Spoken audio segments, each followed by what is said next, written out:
The following may contain offensive language, adult humor, and or content that some viewers may find offensive. The views and opinions expressed by any one speaker does not explicitly or necessarily reflect or represent those of Mark Radulich or W2M Network.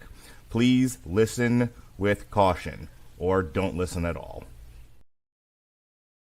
Hooray for Hollywood, where stars are living large, in mansions with their servants and their credit cards in charge, with fame that's fleeting, but the egos never change, where everyone's a genius, except the ones who really arrange. Hooray for Hollywood, where the scandals always sell, where every whispered secret is a new tabloid's tell.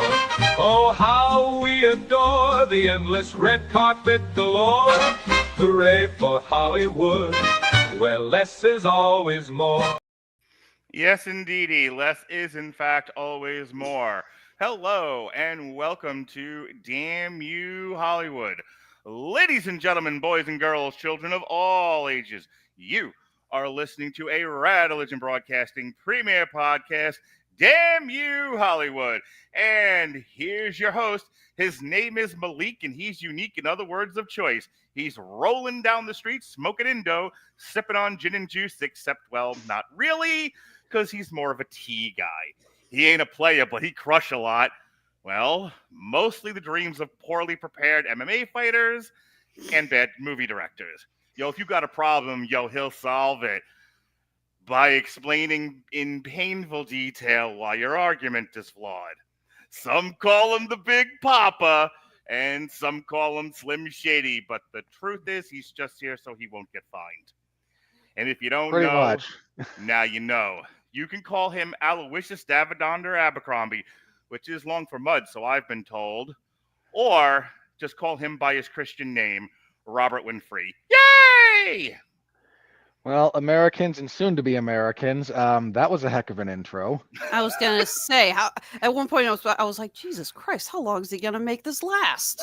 It's As not long as long when it's done properly in the mumble rap format, but That was a lot of different rap lyrics from different songs. yeah, you Frankenstein that monster like this movie was Frankenstein together. That's moderately impressive there. Hang on, I'll do it myself because y'all won't do it for me.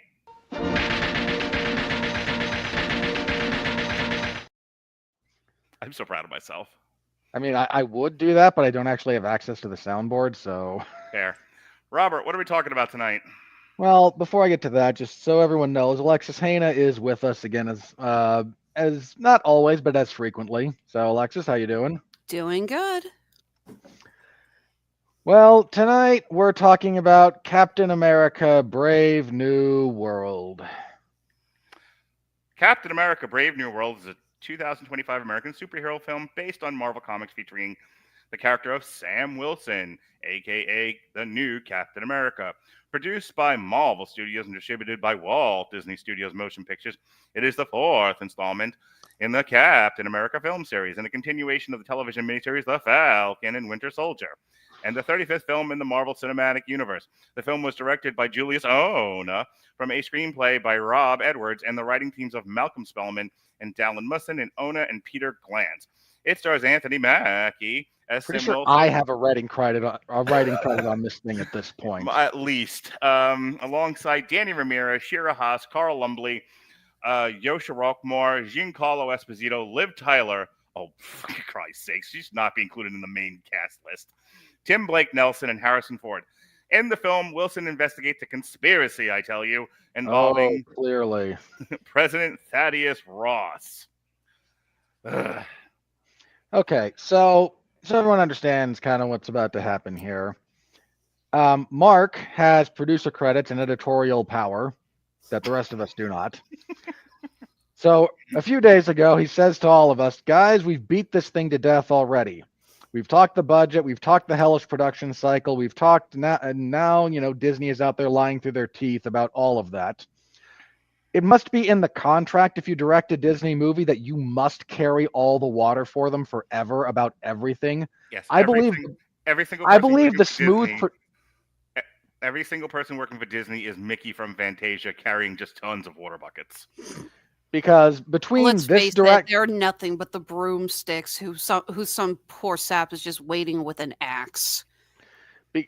between this director going, no, we shot this without problems over the space of 2.5 weeks on a budget of your pocket change because everyone just believes in it that much, and James Mangold out here pretending there's no test screenings and that Indiana Jones and the Dial of Destiny is exactly his vision from start to finish. You can see the gun behind his head. You really can. It's kind of scary, but It was unfortunate what happened to that intern who got poked in the eye by his nose, which grew from across the room. you are not kidding. So, because we have talked about all of that a fair amount, Mark said we're not talking about any of that for our preamble. Instead, I, from on high, have decreed that we will discuss this thing which I will present. So, your obsequiousness, present away.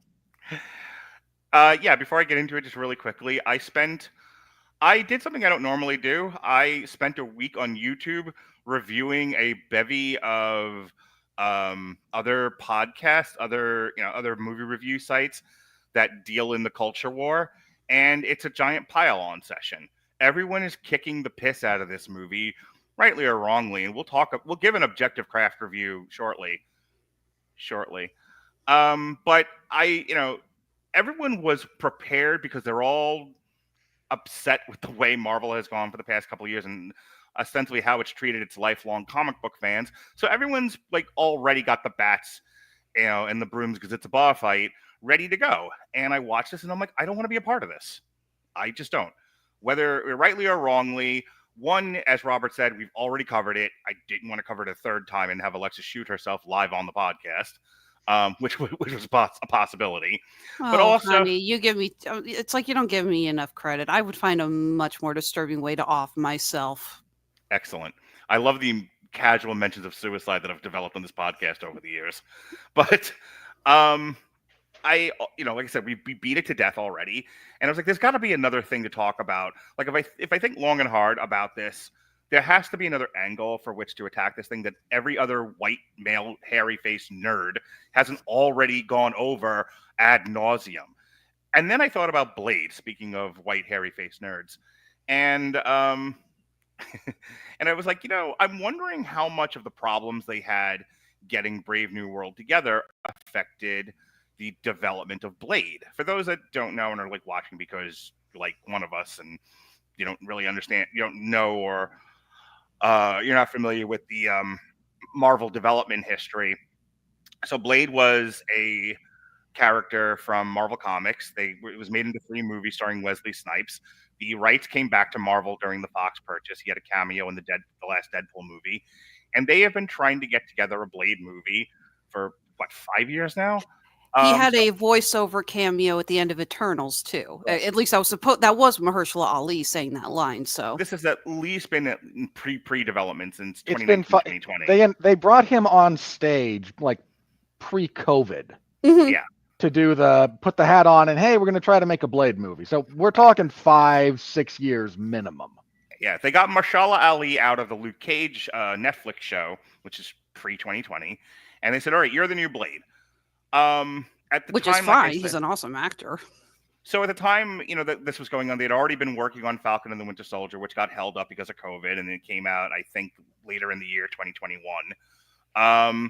Yeah, wasn't it supposed to come out after or before WandaVision? Then they moved WandaVision up. That is correct. Because They had all WandaVision kinds was of finished. Yeah, they had all kinds of, from what I understand and what I remember about Falcon and the Winter Soldier, there was all kinds of production problems caused by the inability to shoot things due to COVID and, being near people and all of that. So a lot of stuff got delayed, and they had the whole rollout of Phase 4 and Phase 5 got affected by the shooting schedules all being screwed up. In any case, they've been working on this Blade movie for a while now, and I thought, yes, Blade in and of itself had problems. Robert can talk about that, the loss of 87 different directors. But I had this thought that, the history behind Brave New World, and we've already talked about this, was they shot this thing, it tested poorly, the world changed, they shot it again. Go ahead. For those, as a timeline understander here, Mhm. This movie had finished shooting before the writer's strike the first time. It was done in the can before the last couple of strike rounds, before the writer's strike, which was before the actor's strike. So that's how long this has been kind of fiddled with.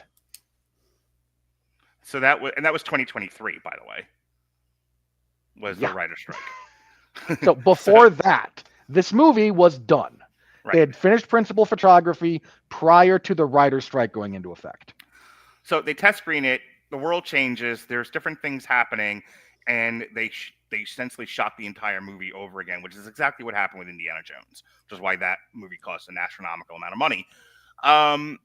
So then then the writer's strike happens. They have to reshoots are not necessarily a sign things are bad. Sometimes just go ahead. Reshoots have gotten a bad name recently because it's become code for, boy, we tried this half-baked and we're desperately trying to save it. Normally, reshoots are fine. There's always touch-ups. There's always things that don't come out quite right. There's always stuff you need to tweak. I mean, there's often a case of, maybe we could like redo this so the scene could be a little bit quicker to fix up the pacing. Yeah. Little things that you don't think Sometimes about until you're in post-production. Sometimes you get executive notes later on in the production thing and they go like, this doesn't really work for us. Can we change it a bit? So normal reshoots they are incorporated into the original production budget. Yeah. Mm-hmm. And they happen on almost every movie. Yeah. I mean, look, the original in Tremors, the ending in the theatrical version is not the original ending. The original ending didn't test as well. They reshot it. Two of the best fight scenes in the original Mortal Kombat movie were not in the original production. They test screened it, and the audiences were just like not loving the actual amount of martial arts fighting happening in the Mortal Kombat movie.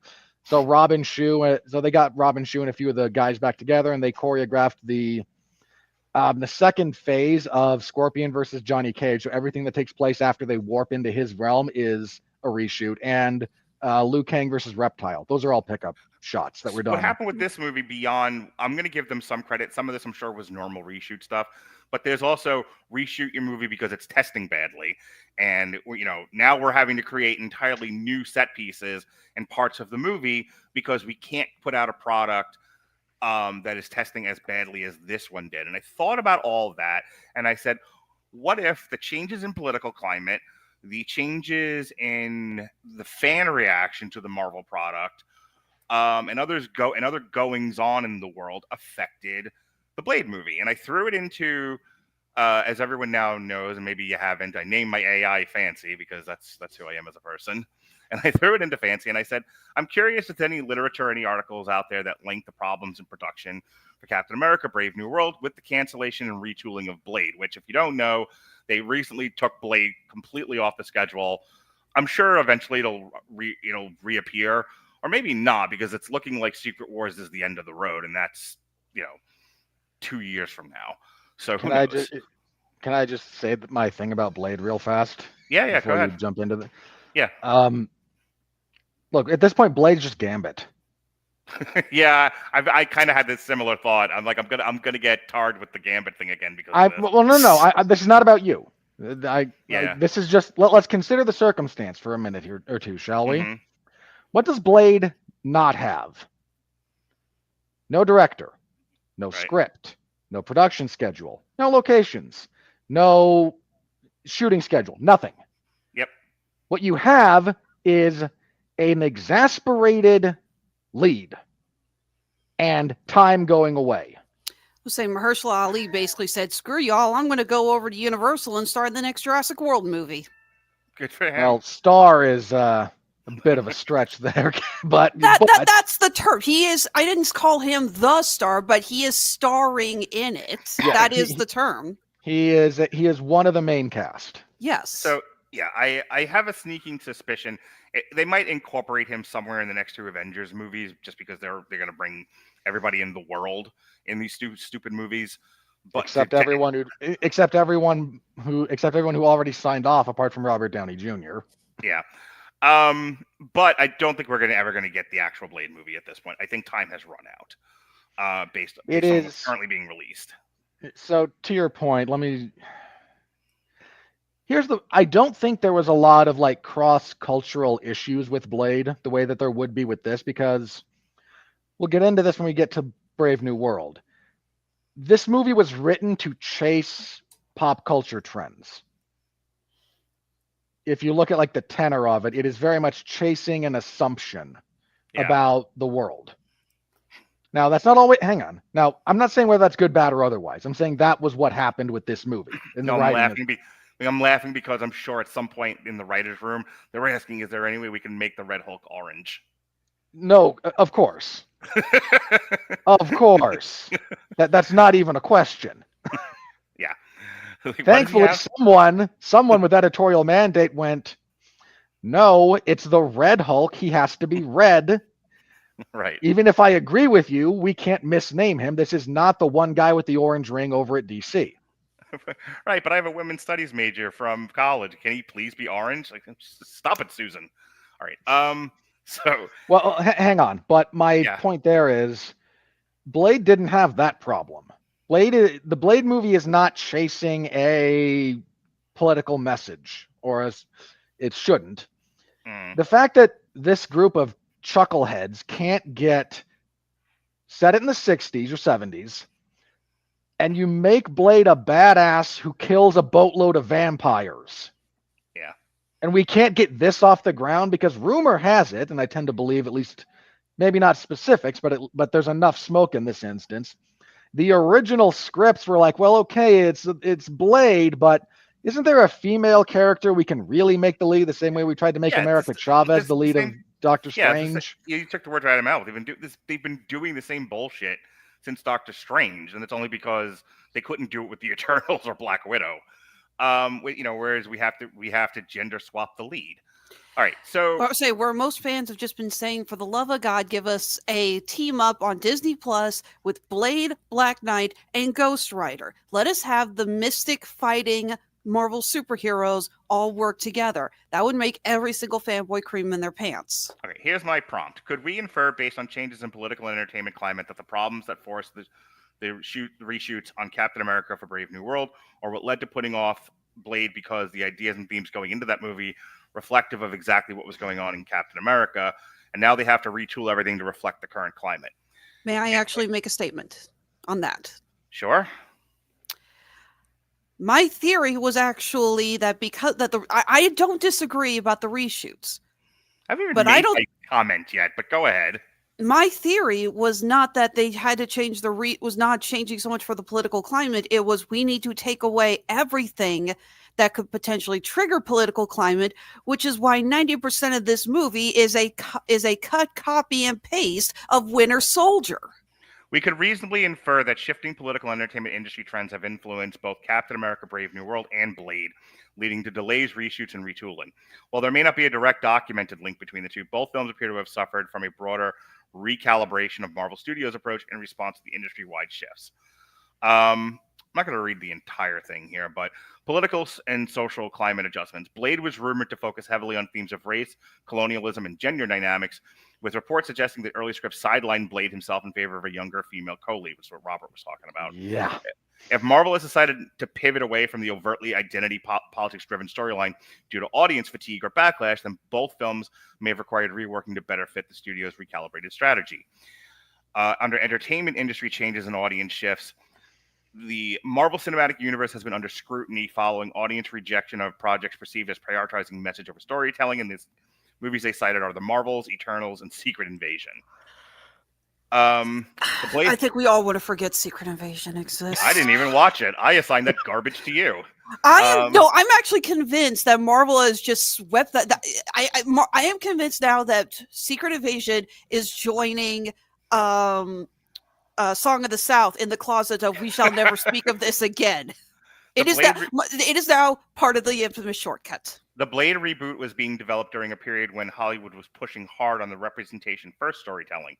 Now Marvel seems to be course-correcting towards a more character-driven and traditional hero's journey approach, as evidenced by the Daredevil Born Again retooling. Another show they finished, threw in the garbage, and reshot. Well, hang on. They didn't finish Daredevil Born Again. They had I think, like 5. Mm-hmm. It was 5, somewhere between 5 and 8 episodes fully shot. Yeah, I was exaggerating And for effect, but yes, they shot quite a bit of it. And thankfully, somebody with sense looked at that and looked at what they had done and went, no, you're all fired. We're going to do better. And admittedly, from the trailer, it looks like they did do better. The The trailer looks MCU's great. internal Fingers struggles crossed, and man.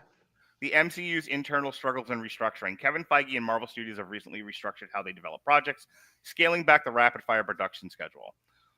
Blade lost multiple directors and had its entire script rewritten multiple times, which could indicate that Marvel was unsure how to handle its original direction, and now it's opting for a safer, more conventional approach. Oh, hooray. So, for the record, once again, damning indictment on these people that you can't get badass vampire slayer off the ground. This isn't connected to anything. There's nothing deep or intricate about this. You're setting in a time period where no other heroes are really all that prevalent. How is this complicated? Look, some of this stuff I try to give them grace on, believe it or not. I know it doesn't come across that way, but I do. Mm-hmm. That you're trying to move a lot. There's a lot of moving parts. A lot of it's interconnected. You're doing it on an unreasonable time schedule, and you're dealing with a bunch of egos. Like, I understand that is a giant pain in the butt. So, fair play. None of those complicating factors should be in place for a Blade movie about Mahershala Ali killing vampires. So this is not complicated. So the last bit here. While there may not be a single executive decision tying Blade's delays to Brave New World's reshoots, the same external pressures affecting Captain America, shifting audience sentiment, declining Marvel enthusiasm, and changing industry priorities are likely the same factors forcing Blade into an indefinite holding pattern. Marvel seems to be correcting course, and both films appear to be the casualties of that assessment. I asked it one more question, and then we can move on. Do the timelines match up, as in principal photography match up around the same time Blade was in pre-production development? And according to this, the production timelines for Brave New World and Marvel's Blade don't directly overlap, but they do share a period of concurrent development challenges. Brave New World entered principal photography from March to June of 2023 at Trilla Studios in Atlanta, Georgia, with additional filming in DC. Okay, that has to have been the second go around. Probably. Blade initial production plans were scheduled to begin in late 2022, aiming for a November 2023 release, which I do remember, and then it faced multiple delays. All right, so in summary, while Captain America's Brave New World was actively filming in early 2023 for a second time, Blade was undergoing pre-production adjustments due to creative changes. So, yeah, I thought it was interesting. Maybe I'm alone on that, but I thought it was interesting about how, because they were fumbling the ball so badly with Brave New World, which Robert will do the plot synopsis for in a second, that it was like we have one team working on Blade, we have the other team working on Captain America, and the Captain America team is like kicking the ball into the stands and falling all over themselves and stepping on their dick, and the Blade team is like, everyone just stop what you're doing. Just sit and watch the Captain America people, because let's not do what they're doing. I don't know what they're doing. And then finally, everyone just got sent home from Blade. Any last thoughts, Robert, or just go into your thing? No, I don't have a whole lot to add there. I do think it's kind of a shame that, again, Blade has turned into something of a nothing burger. It's the gambit of our time. Which was also the gambit of our time, ironically enough. Every generation must have its own gambit. This in from Derpy. I watched 10 minutes of Secret Invasion, sadly, and fell asleep. The cure for insomnia. Wait. You mean you fell... I'm going to choose to believe that you were sad while watching it and then went to sleep instead of falling asleep while sad. Robert, we reviewed Secret Invasion, and I'm not joking. That show has nothing anymore to offer the MCU timeline. The only change that came out of it was the president at the time, played by Dermot Mullaney, or whatever the hell his name is. Derpy Mullaney? Yeah, him. Essentially declaring any off-world aliens arriving on Earth as a hostile threat. And he's no longer president, so I don't imagine that whoever's taking after Thunderbolt Ross is in the raft is going to implement that. So it's literally like nothing in Secret Invasion mattered at all. All right. Speaking of nothing mattering, Robert. I'm going to go out on a limb and say almost nothing from this movie is going to matter at all going forward either, because that's just how we're doing it these days with them. All right, so we follow, for the sake of my own amusement, I'm going to refer to him as Captain Falcon, because, again, it amuses me to do so. Falcon punch! I'm glad you're not ripping off the drinker directly by doing the Captain Black Ant-Man Falcon thing. I'll get to my play on that. I do have one for that, by the way. God's sake. Look, I have a gag for that, okay? I promise. I'm not just going to be piling on, but watching it reminded me of something I couldn't shake. So we follow initially with, again, Sam Wilson as the brand new Captain America, because this is just a mantle we can confer on anyone we choose. We are not discussing the We are shield not rights interrupting again. every 6 seconds. Robert, hit it and hit it fast. Ask the comics how well that went with Amadeus Cho and company. But he shows up to stop a delivery of stolen goods from the Serpent Society for our cheap name drop that means nothing in this movie, one of many, where we get to see Giancarlo Esposito for 3 of his 7 minutes of screen time. This whole thing is stopped. We're also kind of introduced to the new Falcon. What's his nuts? Joaquin Torres. I know too many fighters with some combination of Joaquin or Torres, so he just barely registered for me. Hey, let's just be grateful they didn't actually go with his comic book accurate origin story, because it is weird.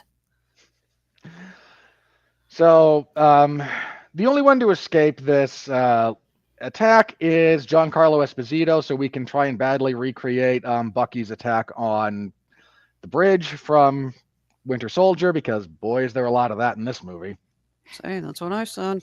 You're not wrong, and you're not the only one to have noticed it.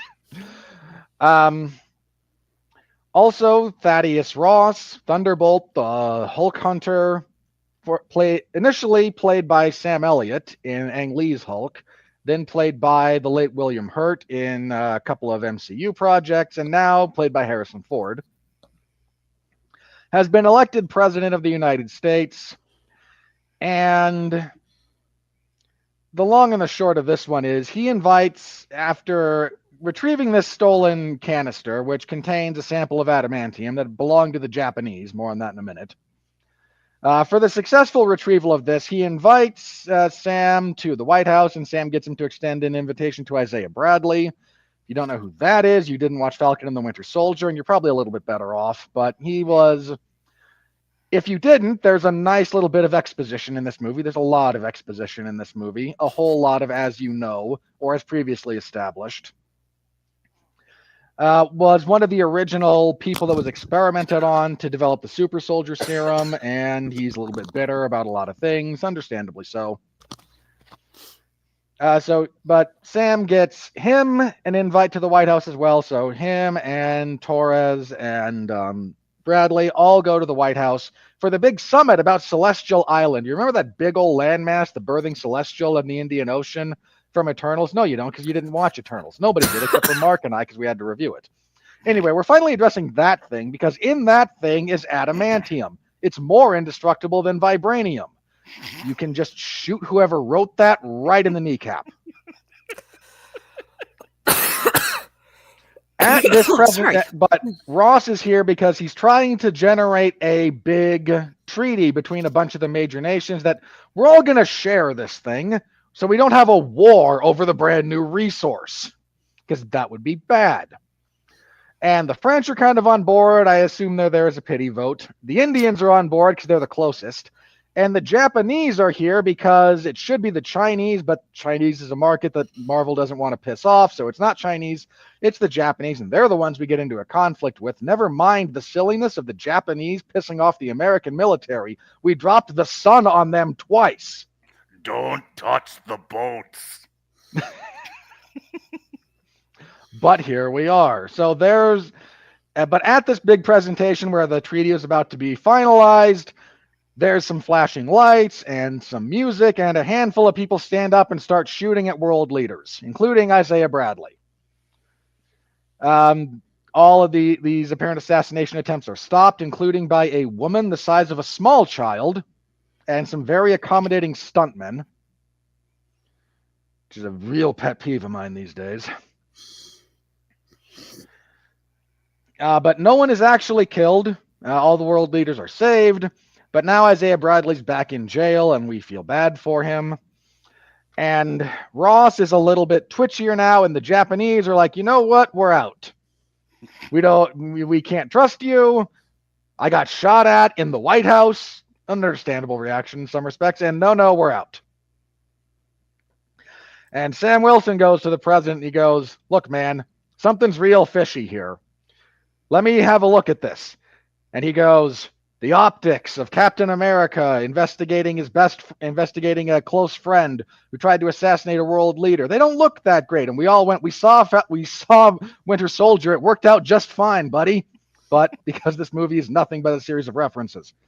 Also, this is where we meet Sombra, the very small Israeli woman who I imagine originally had a much bigger role. It's not Sombra, it's Sabra. There's no M. Did they change? Didn't they just change it to Saber for the purposes of this? Because no, her name is Ruth Batsaraf.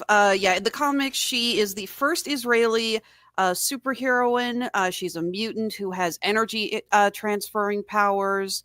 Right. Yeah, they basically made her a student of the Red Room. Playing the role of Scarlett Johansson from The Winter Soldier is Ruth Bader Ginsburg. Go. Yeah, that's about right. So Sam, because he's a loose cannon who's 2 days away from retirement, needs to be reined in, grabs Shorty Torres, who's a retired MMA fighter. And student of the Red Room. Yeah. And Torres is like, hey, I did some hacking and I noticed some weird things are going on. And I was able to trace a phone call you got from a nefarious individual to this black site that's in the middle of West Virginia. And so I'm like, all right, fine. That's a good idea. We'll go have a look at that. So they start driving there. And they get to this decommissioned black site where the uploaded consciousness of Armin Zola tells them that, in fact, Hydra has become S.H.I.E.L.D. and they've been... No, sorry. Beat for beat. Yep. Where we meet the Thinker. Last seen the in leader. This is the leader, right. Thinker is Peter Capaldi's character from Suicide Squad. Right. Or the Mad Thinker, who is in Fantastic Four. Also true. So the leader, who was last seen in The Incredible Hulk with Edward Norton, which no one saw except for Mark. From 2008, by the way. That's what we're doing here. Almost 20 years ago. Remember that? Yeah, no. But if you didn't see it and you don't know who this guy is, they explain it in excruciating detail. So thanks for that. He was infected with some of Bruce Banner's blood in that movie, and it made him really smart. Changed the structure of his brain. He is now a human supercomputer. But because idiots are writing this, all he can do is spew probabilities instead of do anything actually intelligent. So there's a mild fight scene. He escapes. He's now escaped, but he reveals that Ross had imprisoned him, dangled the possibility of getting his life back in exchange for his help claiming the presidency. And if you can't see the slightly corrupt white guy using a super genius to try and steal the presidency, I don't know what to do. You just got your head in a rock. Well, he says later it wasn't to steal the presidency. It's because he was dying of a heart condition. He said in Civil War he dropped of a heart attack. I'm going to get to that. Oh, okay. This is what the leader tells him. Like, yeah, I did all these terrible things for him, including help him win the presidency, because of course I did. So he escapes. There's Sam and Saber and Torres all escape a shootout with some FBI agents who are mind controlled, because the leader has generated, if he has enough of your biological data, he can create a series of flashing lights that will make you susceptible to doing whatever he wants you to do. This is the worst Manchurian Candidate knockoff I've ever seen, by the way. And I've seen some bad ones. So, yeah, but it's Tim Blake Nelson. You can't stay mad at Tim Blake Nelson.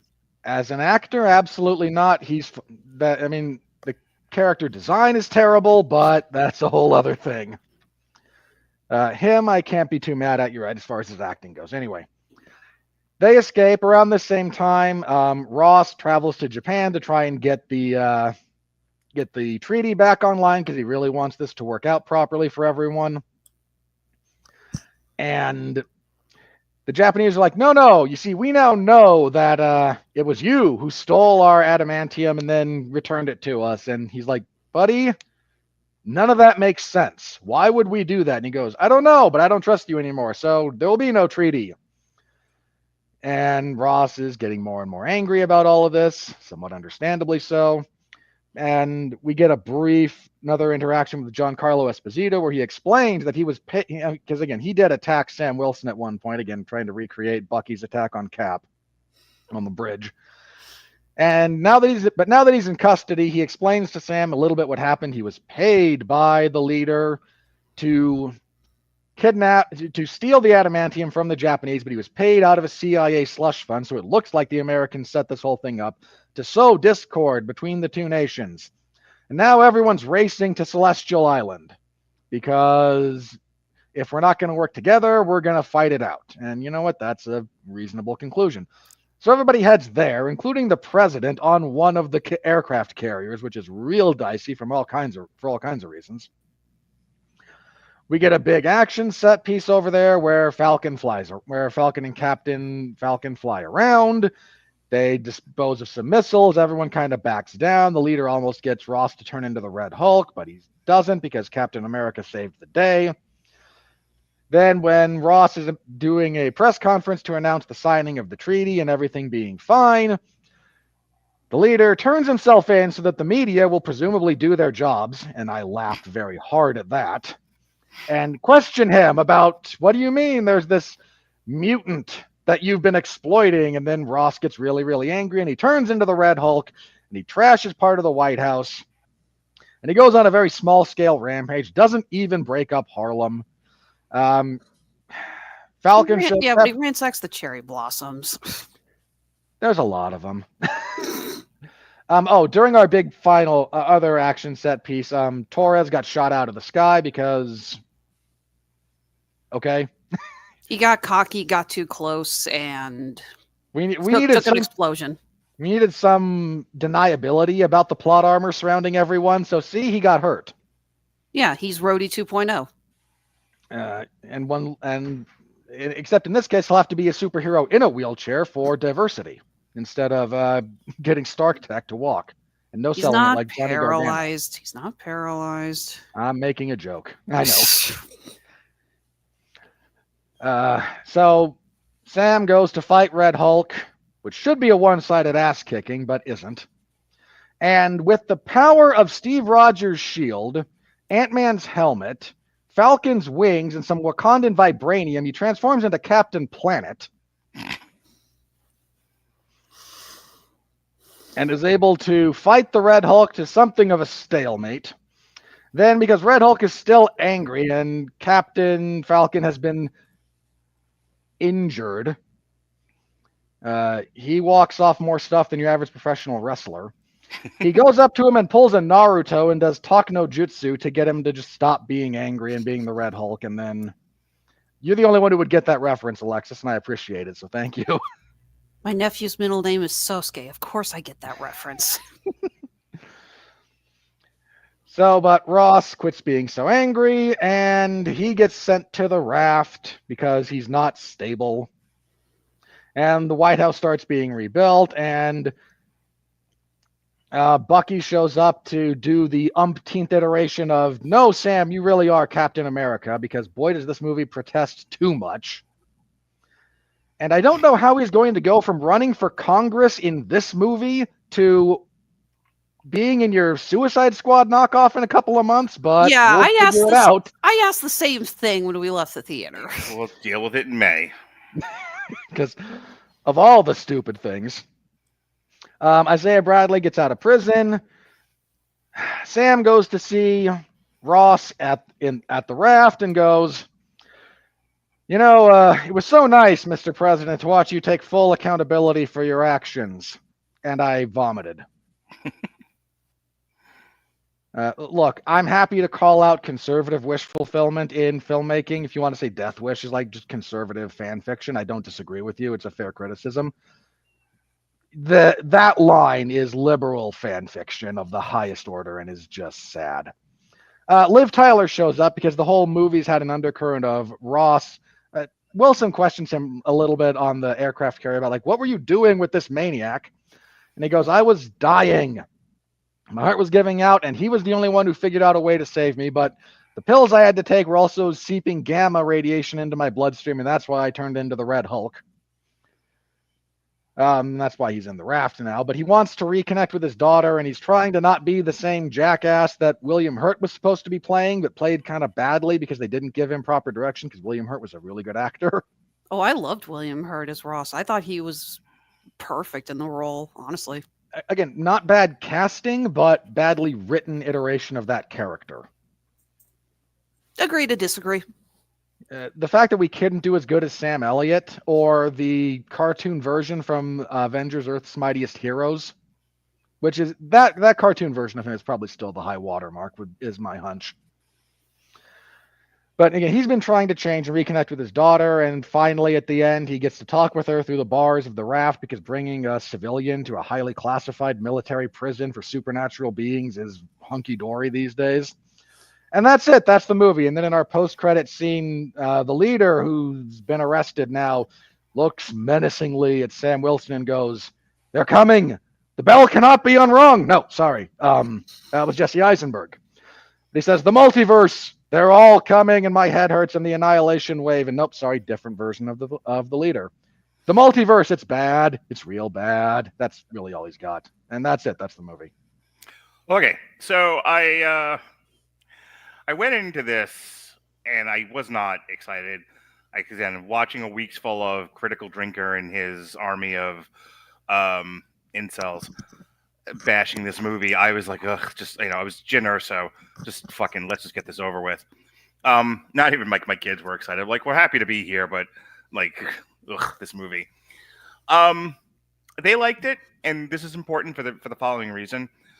This movie felt like, in some parallel universe, there's 10-year-olds turning to their parents and saying, "Show me Tom Clancy movies. Show me the show me the Bourne Identity." I mean, and that's what this feels like. This was like, what if we 10-year-olds were really interested in Clear and Present Danger or the Bourne Identity or something like that, or some of the earlier Mission Impossible movies. Very dumb 10-year-olds, maybe. That's who this is written for. You have a high opinion of 10-year-olds. But that's what this feels like. This feels like a political thriller for children. It's like we want to get children interested in like espionage films. This is the way to do it. For any rational, air-breathing adult, this was stupid. This was a children's movie. That being said, in terms of actual movie craft and not just my general editorial opinion about it, it's bright, it's colorful, it moves at a pace. The editing isn't nearly as bad as I thought it was going to be, or it was made out to be. It's pretty bad, but it's not. It's a skosh above Michael Bay for the most part.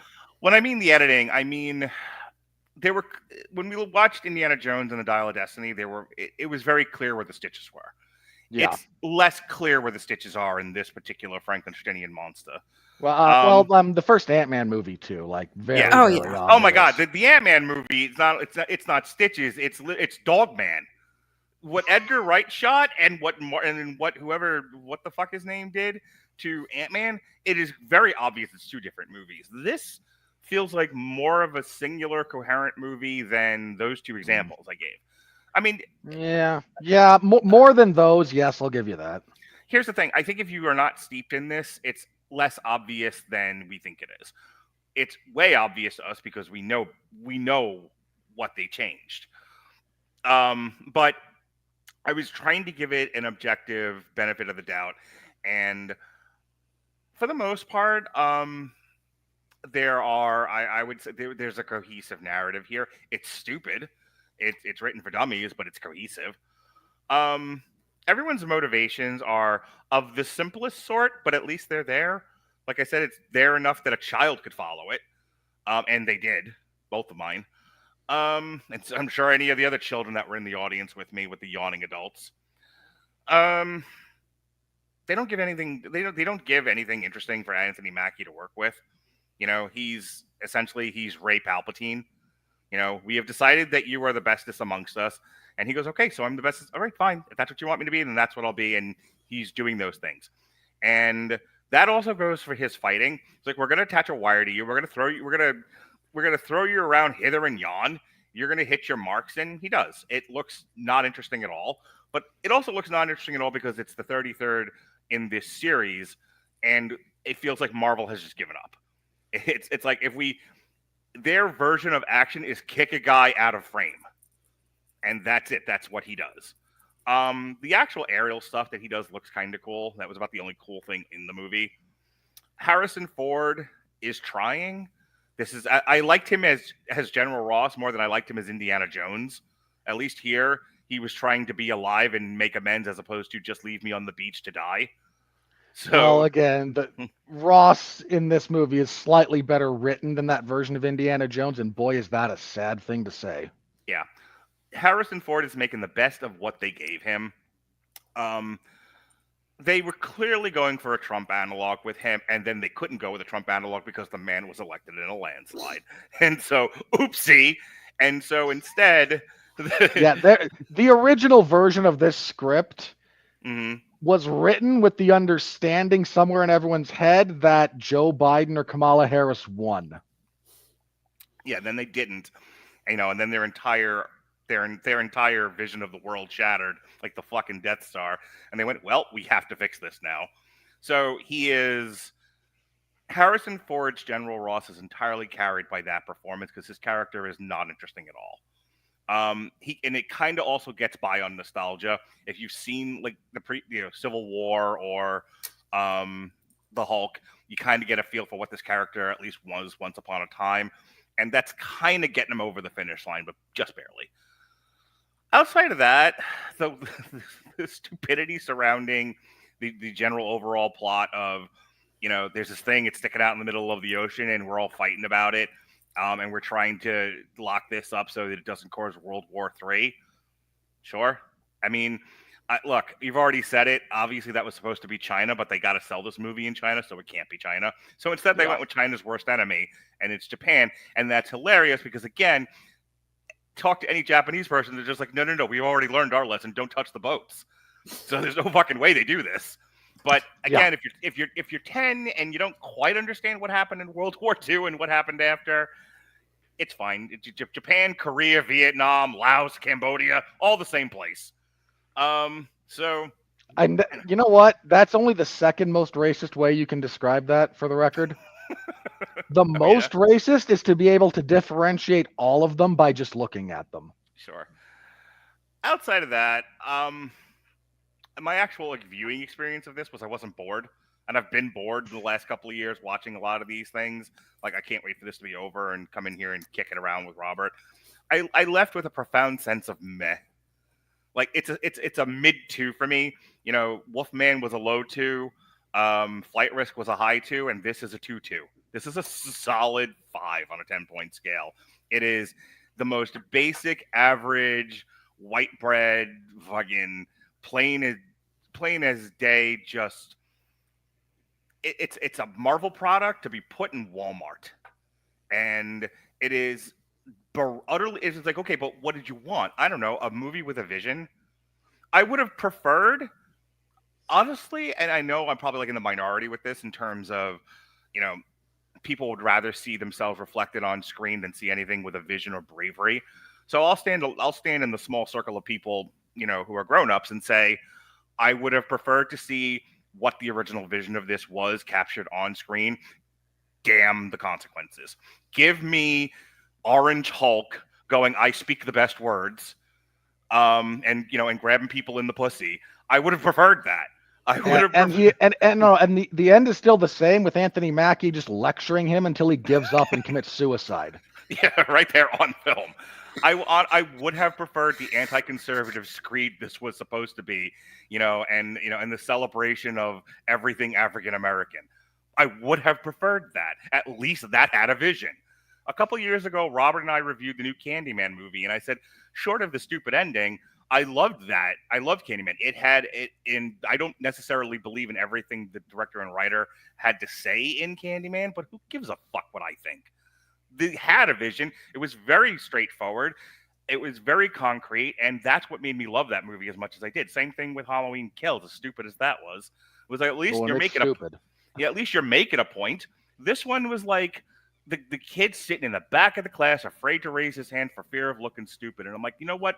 Have a little bravery is all I ask. And this had none. Alexis? It's just the New World Order. It's not very brave. Which is the title they couldn't use because they suddenly realized, that phrase is equated with a lot of anti-Semitism, and maybe that's not the ledge we want to die on. Meanwhile, we also diminished the Israeli actress, but hey, who's counting? Yeah, look, I am more than happy to have Sabre come into the MCU, but why did they pick an actress who literally is the same size as her Funko Pop? I don't know. Gal Gadot wasn't available. Touche. Yeah, sorry. I'm thrilled. I was thrilled we were going to have an Israeli actress playing Sabre, but I saw her and it was just like, she's the head of your defense. What?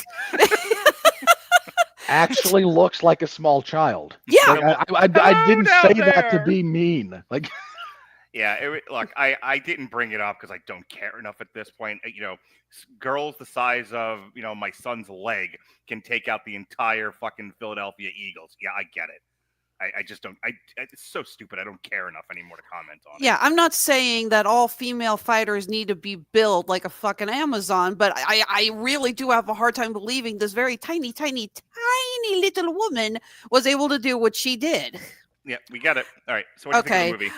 No, again, I don't want to go too much into the political stuff, but I really did believe watching this. It was like, okay, so we can't do this, we can't do this. Well, we can make it like Winter Soldier. Perfect. Make it exactly like Winter Soldier. This movie truly felt like Disney was so terrified to step on anyone's toes that they just copied. What is your line about, like, you can copy my homework, but you got to change but don't make it too obvious. Yeah. Yeah. That's not my line. That is a line. But yeah, I mean, for God's sake, you even have the scene of them jumping out the window, just like Steve does in Winter Soldier. You had the brainwashing. For the record, I was okay with the brainwashing through the lights until I found out it was just the lights. I thought it was one of those, like, the lights, and then there's like images on the screen between the lights, kind of a thing. There's ways the initial bit of, like, the phone freaks out, and that's kind of what triggers Bradley. I was okay with that. Yeah. And then it turned into, these random fighter pilots. And I just had to go, you may as well have given him the Mind Stone at that point. Like, what are we doing? So according to IMDb, a lot of the reshoots were also getting Giancarlo Esposito, and apparently his character was a last-minute addition, and he was one of the main things. And I'm sitting there going, he was probably one of the best parts of this movie. Well, for what they did with him, they might as well have left Seth Rollins in. At least then it would have been a fair fight. Not Anthony Mackie beating up an old black man. No. I never want to see Seth Rollins do anything. Your racism against Seth Rollins aside. I have sat through that man's career dating back to Age of the Fall and Ring of Honor. I want to see him hit by a bus. That's really all I want from him. I don't give a flying fuck about Seth Rollins. Moving on. Well said. Keep going. But no, I love Giancarlo Esposito as Sidewinder. He's one of my favorite. He's one of the best freaking actors out there, and I loved him on screen. And yes, his attack is very much so the Bucky on the bridge thing. Again, copy paste. Yeah. What kills me is that I love Tim Blake Nelson as the leader. I've said this before. When Tim Blake Nelson appears very briefly in movie, he showed up briefly in Nightmare Alley, showed up briefly in the Guillermo del Toro's Pinocchio. I've said it before and I've said it again. That man can do no wrong. I love it when he's on stage. I think he is a phenomenal actor. Counterpoint, just very briefly on Tim Blake Nelson. He's in the Four Stick movie. He can do wrong. He wasn't the weak point of the Four Stick movie, though. He's still in it. And I have a grudge against everyone in that movie. If I were Alexis, I would be screaming right now. Go ahead, Alexis. an inch away. Okay, I am this close to needing to go break into my husband's pain pills. Okay. Yeah, the floor is yours, madam. I shut him up for you. Thank you. No, I wanted the leader back. I was so excited when I heard that he was coming back. I love that they were keeping him in the shadows. I couldn't wait for him. And yes, I was thrilled to see him come back. I was thrilled with what they did with him. I had no problem with that. In fact, when I clearly heard the triggering song was Mr. Blue, I actually squeed a little bit. I thought that was a really creative callback to his character in The Incredible Hulk. However, 100% agreed. Not enough to change any of what I said before, but that was a nice moment. Yeah. However, this does also go back to what has been Disney's biggest flaw with so many of their projects, the fact that you have to do homework to watch this. I took both my parents and my aunt to go see this. Andre's still recovering from surgery. He did not go with us. We're all having dinner, and my parents did not see Eternals, so they had no idea what the hell the Celestial Island thing was. They did not watch Falcon and Winter Soldier because they've been mooching off my password for Disney Plus, and they only watch a few things on it. And they have not seen The Incredible Hulk for years. Now, I have it on DVD, and I've watched it a handful of times. I love it. I'm a huge Ed Norton fan. So I've seen it a handful of times, so I remembered everything about it because I'm also a giant nerd. So I had to get on the frickin' lectern and explain to them about the Celestial Island, about adamantium, about the end of Falcon and Winter Soldier, about who Isaiah Bradley was. Side note, if you have not read Captain America, Red, White, and Black Truth, please go read it. It got re-released a few years ago. It is such a good book. Hey, who reviewed it? Yeah, exactly. No, stupid. Do it. Plug. Oh yeah, plug. Jesse and I reviewed it. We had fun. Try again. Oh my God. What? Wasn't it Jesse? I can't remember. It was me, you, and fucking what's his nuts? Artist Ben. Take two. Oh, I didn't remember who was on that show. Okay, I'm sorry. We reviewed that thing ages ago. Yes. I genuinely did not remember. Back in the source material live days, myself, Alexis, and artist extraordinaire Ben Cologne. Around the time of Falcon and Winter Soldier reviewed, what was it? Black, White, and... it goes by two names, either Captain America Truth or Captain America Red, White, and Black. Yes, so it's in the archive for people that want to listen to it. Keep going. I'm sorry.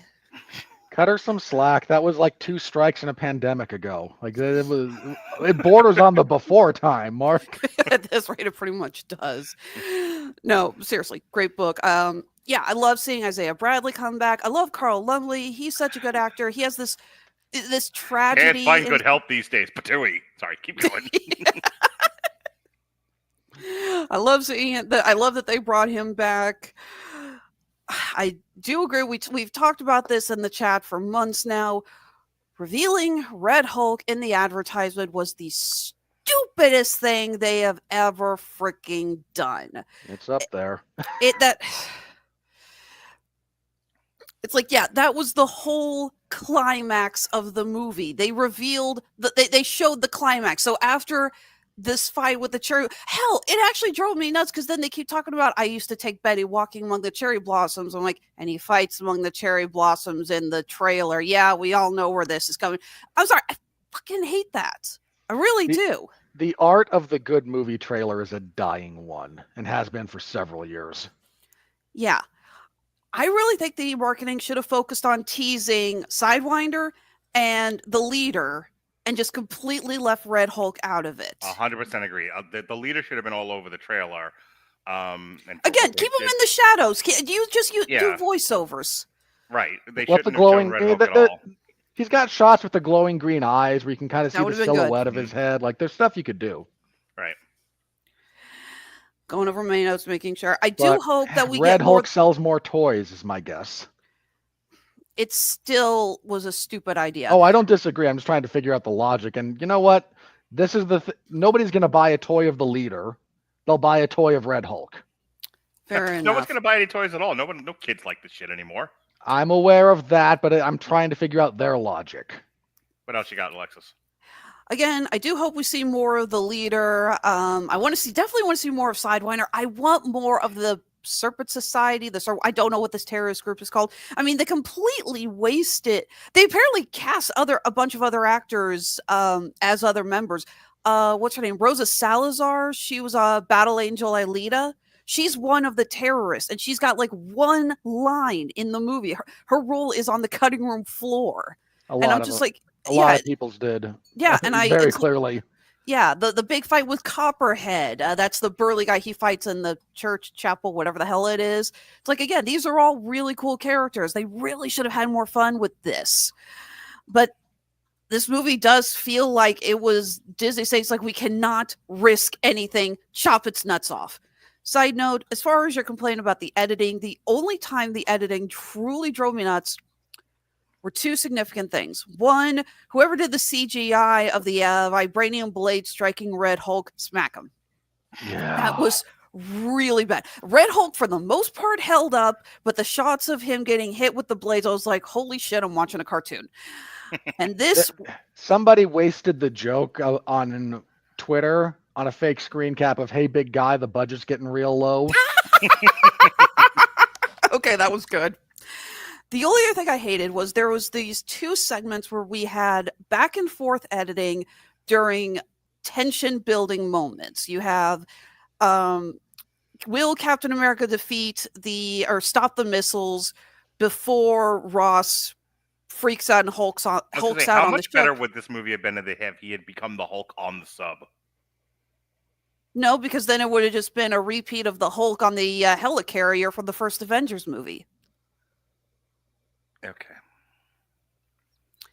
Mark, then they couldn't have had the angry red man stand on top of a destroyed White House and hit someone with the American flag. They could have done both, is my point. Yeah, but no, they did that, and then they did the same thing. It's very back and forth editing between these two scenes. The other one is when Leader's talking to Sam. And again, we have Ross getting ready to Hulk out at the press conference. The back and forth thing is supposed to raise the tension as we're simultaneously watching these two scenes. It just brought the pacing to a thudding halt.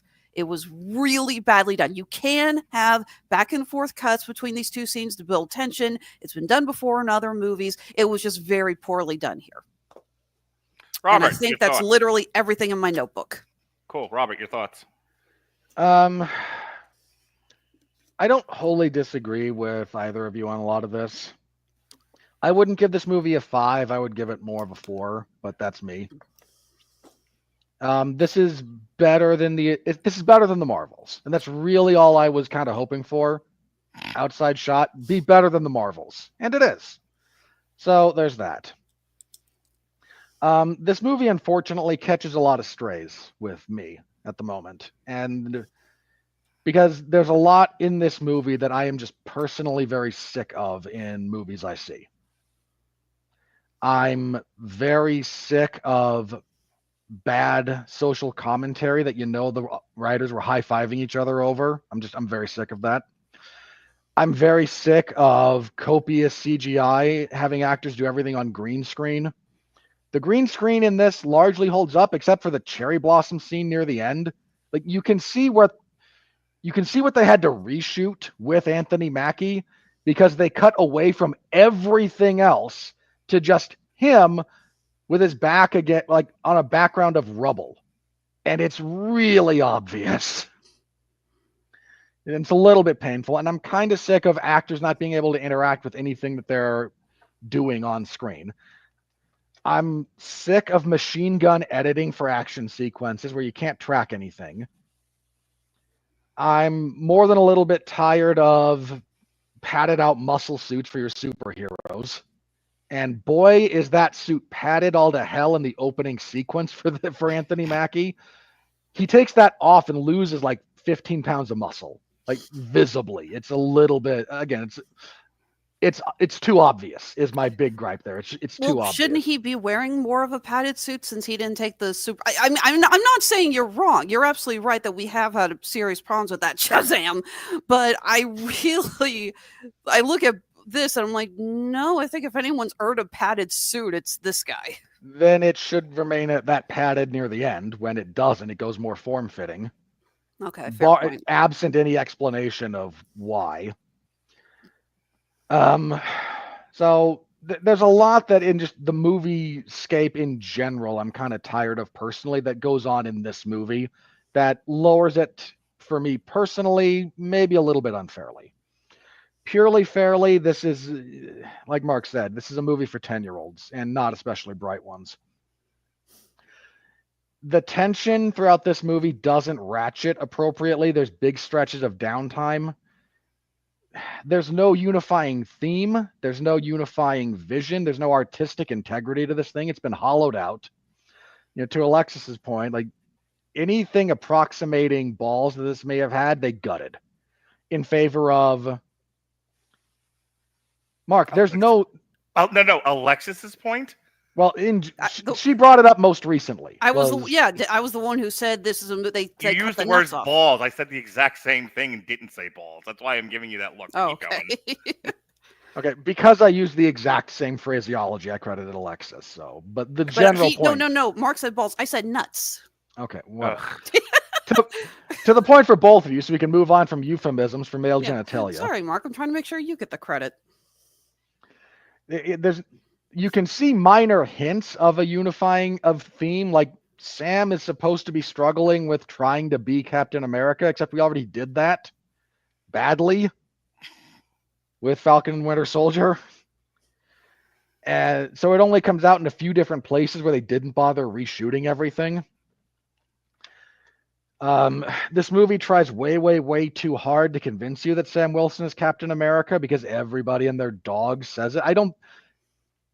And they even drag Bucky onto screen near the end to just have him stare at the camera, break the fourth wall, and go, "He's Captain America." Does anyone else think that was probably a reshoot too? Oh, He's Captain America. Deal with it, nerds. Yeah, not that I turned down any excuse to see Sebastian Stan, but I was like, this was definitely added later on. That was wholesale a studio note going, "Are we sure people think he's Captain America by now?" Oh no, I just assumed it was like, you know what, we need to throw in an extra teaser for the Thunderbolts. Go shoot this extra. I'm sorry, that's my theory on that scene. Decent chance that's true too. Like, who knows? The writing for this movie also does one of my least favorite things with dialogue. We constantly have voiceover explaining things that we know. You constantly have characters repeat what just happened. I was there. I watched you do it. I don't need you to tell me about it again. Who are we doing this for? Are we worried about the person who went to the bathroom 20 minutes into your short movie? That Sam Wilson must now explain that we just broke into Echo Point Black Ops site. After breaking into Echo Point Black Ops site. Meanwhile, he said, we're going to Point Echo Black Ops site while they're driving to it. After not going, like, I'm sorry, this is written for idiots to just repeat over and over and over again. Here's what we're going to do. We're going to do it, then we're going to tell you all about it. This is the writing advice you give to high school freshmen about 5-paragraph essay format. That's all this is. All that was missing was a song explaining it. That's coming. I saw WandaVision. So, no, I hate that. You didn't get bored by this. I'm glad you didn't. I did because, have a little bit of faith in your audience. Let's just tell your story and move forward instead of rehashing and recycling and doing over again every 15 minutes what just happened. Like, you beat Sidewinder in a fight. Then the next thing like 2 minutes later, you're on the phone going, yeah, he's in police custody now. I have eyes. Are we doing this for the visually impaired? Like, I hate that trope, and it's not unique to Disney, but it was very obvious here. So, again, giant negative. I appreciate the leader as a character. I appreciate Tim Blake Nelson getting work. You really should. This is one of those cases where a more comic accurate version of the character would have worked better because he looks poor. I was fine with it. At least he didn't have the metal rods holding his head up. Okay, again, that can go away, but I mean, he borderline looked like Alan Rickman in Galaxy Quest. Like, we're that far away from that. Yeah, he really looked like garbage. He looked like he was wearing a Spirit Halloween costume. I'm sorry, agree to disagree. I thought he looked fine. Then there's the problem of writing a super intelligent character when you yourself have instructions for how to microwave a burrito. So all he does is spout probabilities of what will happen and then show up wherever the plot demands he show up, and you can just hand wave it as, but he's super smart. The probability thing isn't the problem. The problem is that they made that the focus of his genius. Yeah. I mean, it's like, yeah, if he's good at probability, sure, make that just part of it. Yeah. Again, no issue with him doing the, okay, you were probably not going to make it here, but here you are. Like, there's a better version of this conflict, believe it or not. It's between Dr. Robotnik and Sonic. Because Robotnik is, I'm talking thematically, okay? Because Robotnik I'm with you. I'm just waiting for another, just keep going.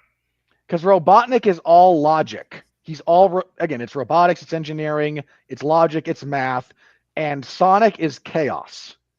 And that's why Sonic is his natural predator, so to speak. Like, he can't control for everything that Sonic is capable of, and it constantly freaks him out and destroys his best laid plans, and he goes crazy because of it.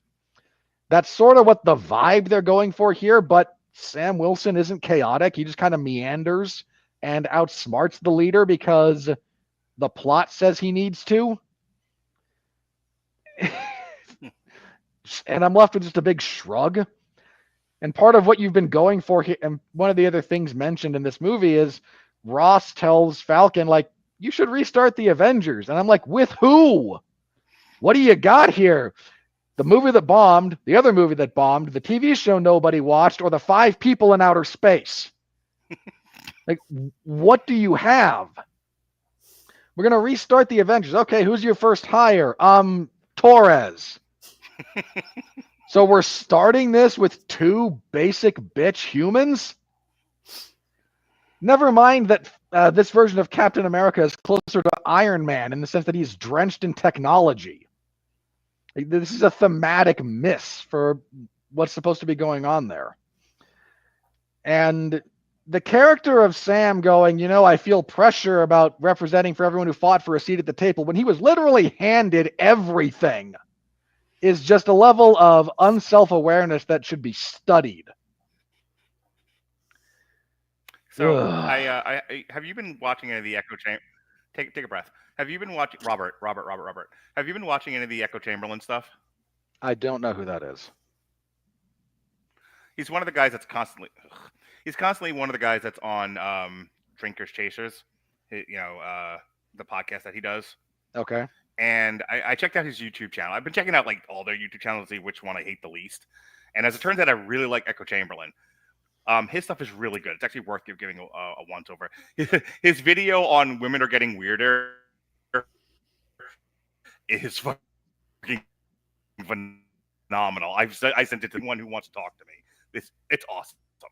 But the more to the point, he talks about in a couple of different videos that I saw the sense of entitlement being the leading characters and people in society, which makes me believe that they think just handing Sam Wilson everything for him to succeed to them makes sense. That's strong writing for them because they believe that deserving people should just be handed things. They shouldn't have to work for it. Yeah, that tracks. I think the last thing I have to bring up here, I don't dislike Anthony Mackie as an actor. I don't care for him as an action lead. Because between this, Outside the Wire, and what was the other one? That was what I was thinking of, was Outside the Wire. Anthony Mackie was great on Black Mirror in the episode where him and the guy from Candyman, who's going to end up being Wonder Man, were best friends playing a video game together who end up banging in the video game. That's great stuff.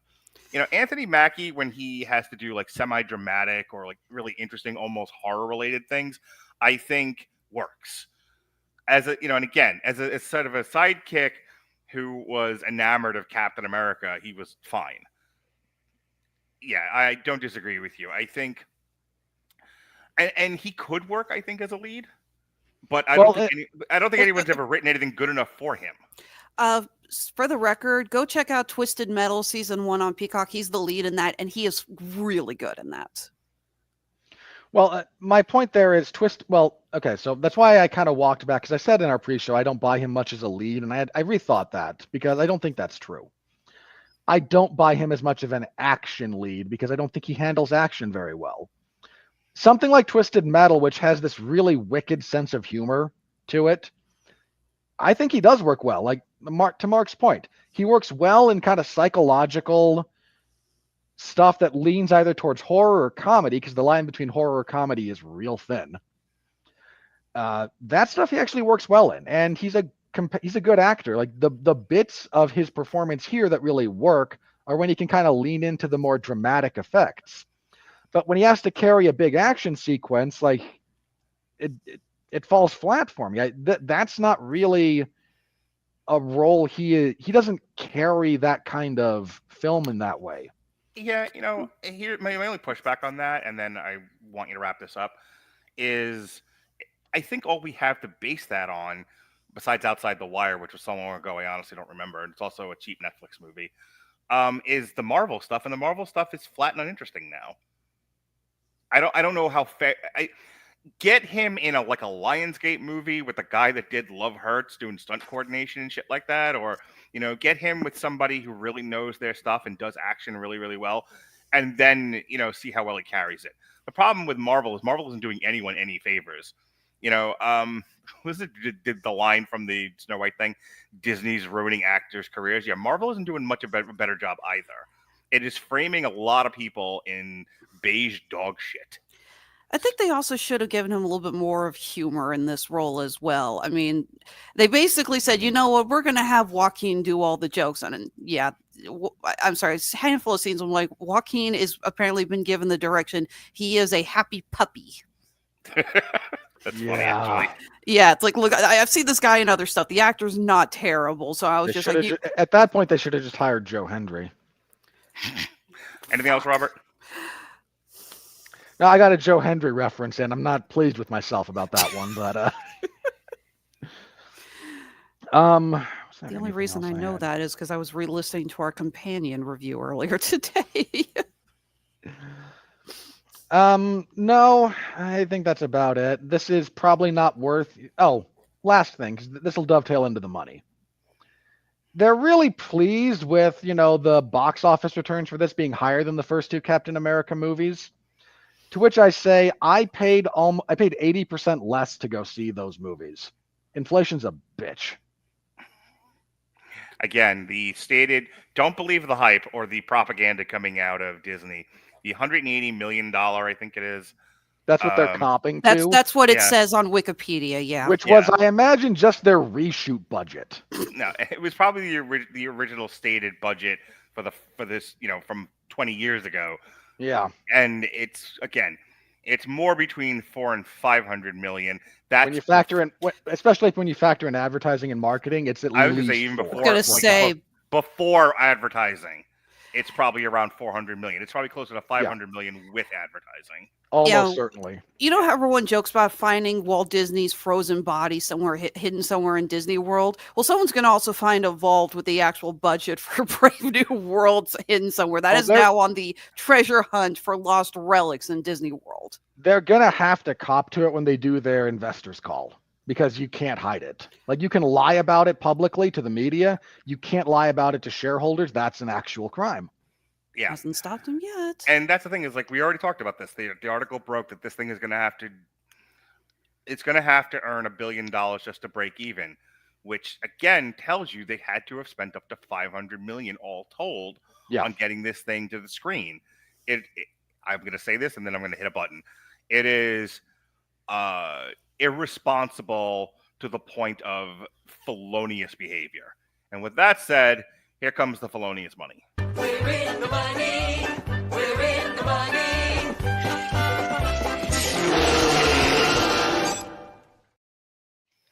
I have a headache. All right. As I said, the lies coming out of Disney state this thing is at 180 million. Its current box office is 192.4. So let's read the propaganda. The propaganda states, as of February 17th, 2025, Captain America Brave New World has grossed 100 million in the US and Canada, 92.4 in other territories, for a worldwide total of 192.4 million. The film requires Robert. Oh dear, sweet Robert, sweet summer child. The film reportedly requires 425 million worldwide to break even.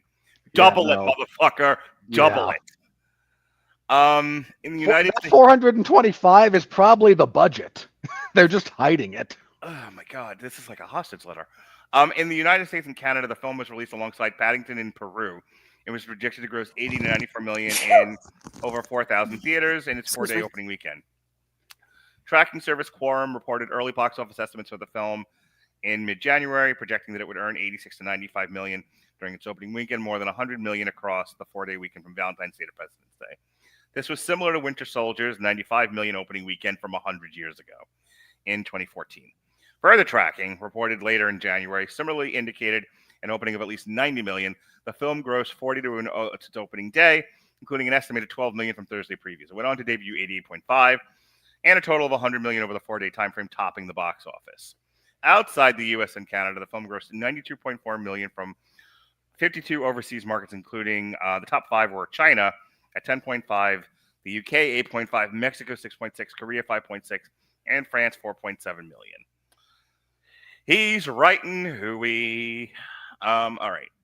So it was the number one movie of the weekend at 87 million gross domestically. Paddington in Peru debuted at number 2. It knocked Hard Eyes from 2 to 3, Dogman from 1 to 4. Nija debuted at number 5, which looks like it's a foreign movie. Another foreign movie debuted at number 10. Rounding out the top 10 are Love Hurt, which dropped from 3 to 6. Mufasa the Lion King, shoot me now, 9 weeks out, dropped from 4 to 7. One of them days, you ain't kidding, sisters. 5 weeks out, dropped from 6 to 8. Companion, 5 to 9. Some other ones here. We've got a bunch of short animated and Oscar-nominated films that debuted at 15. Universal Language debuted at 29. The Annihilation of Fish, which is its re-release, debuted at 38. And Rounding debuted at 42. That was the weekend. Worldwide, let's want to see if anything's different from last year. Nope. Everything's still pretty much the same as where it was. Mufasa seems to have stalled out at 687 million at number 7 for the year. Sonic the Hedgehog, Robert, is literally like 300,000 away from beating. Come on, people! It's gotta beat Venom. The movie was 100 times better than that last Venom movie. It was also not even close. All right, so Captain America, Brave New World is number 1 in the world with 192 million. It's the first movie this year to break the 100 million mark. Dogman is at 87. Den of Thieves, Pantera is at 56. One of Them Days is at 44. Flight Risk is at 40. The Wizard of Emerald City is 34. Wolfman, 33. Also Companion at 33. And so I guess Bridget Jones' Mad About the Boy, which is currently on Peacock or about to be on Peacock, must have had a release worldwide elsewhere outside the United States, and that's at 32 million. So good for it. Probably Hard UK Eyes, release. Yeah, Hard Eyes is at number 10 at 22 million, and Love Hurts currently at 13 with 13 million. Yeesh. So, are you going to revise your prediction? Nope. Doubling down and saying it's a 70% drop next week. Fair enough. I think this thing... Here, let's ask Fancy. Let's see. Hey, Fancy. Based on current movie trends,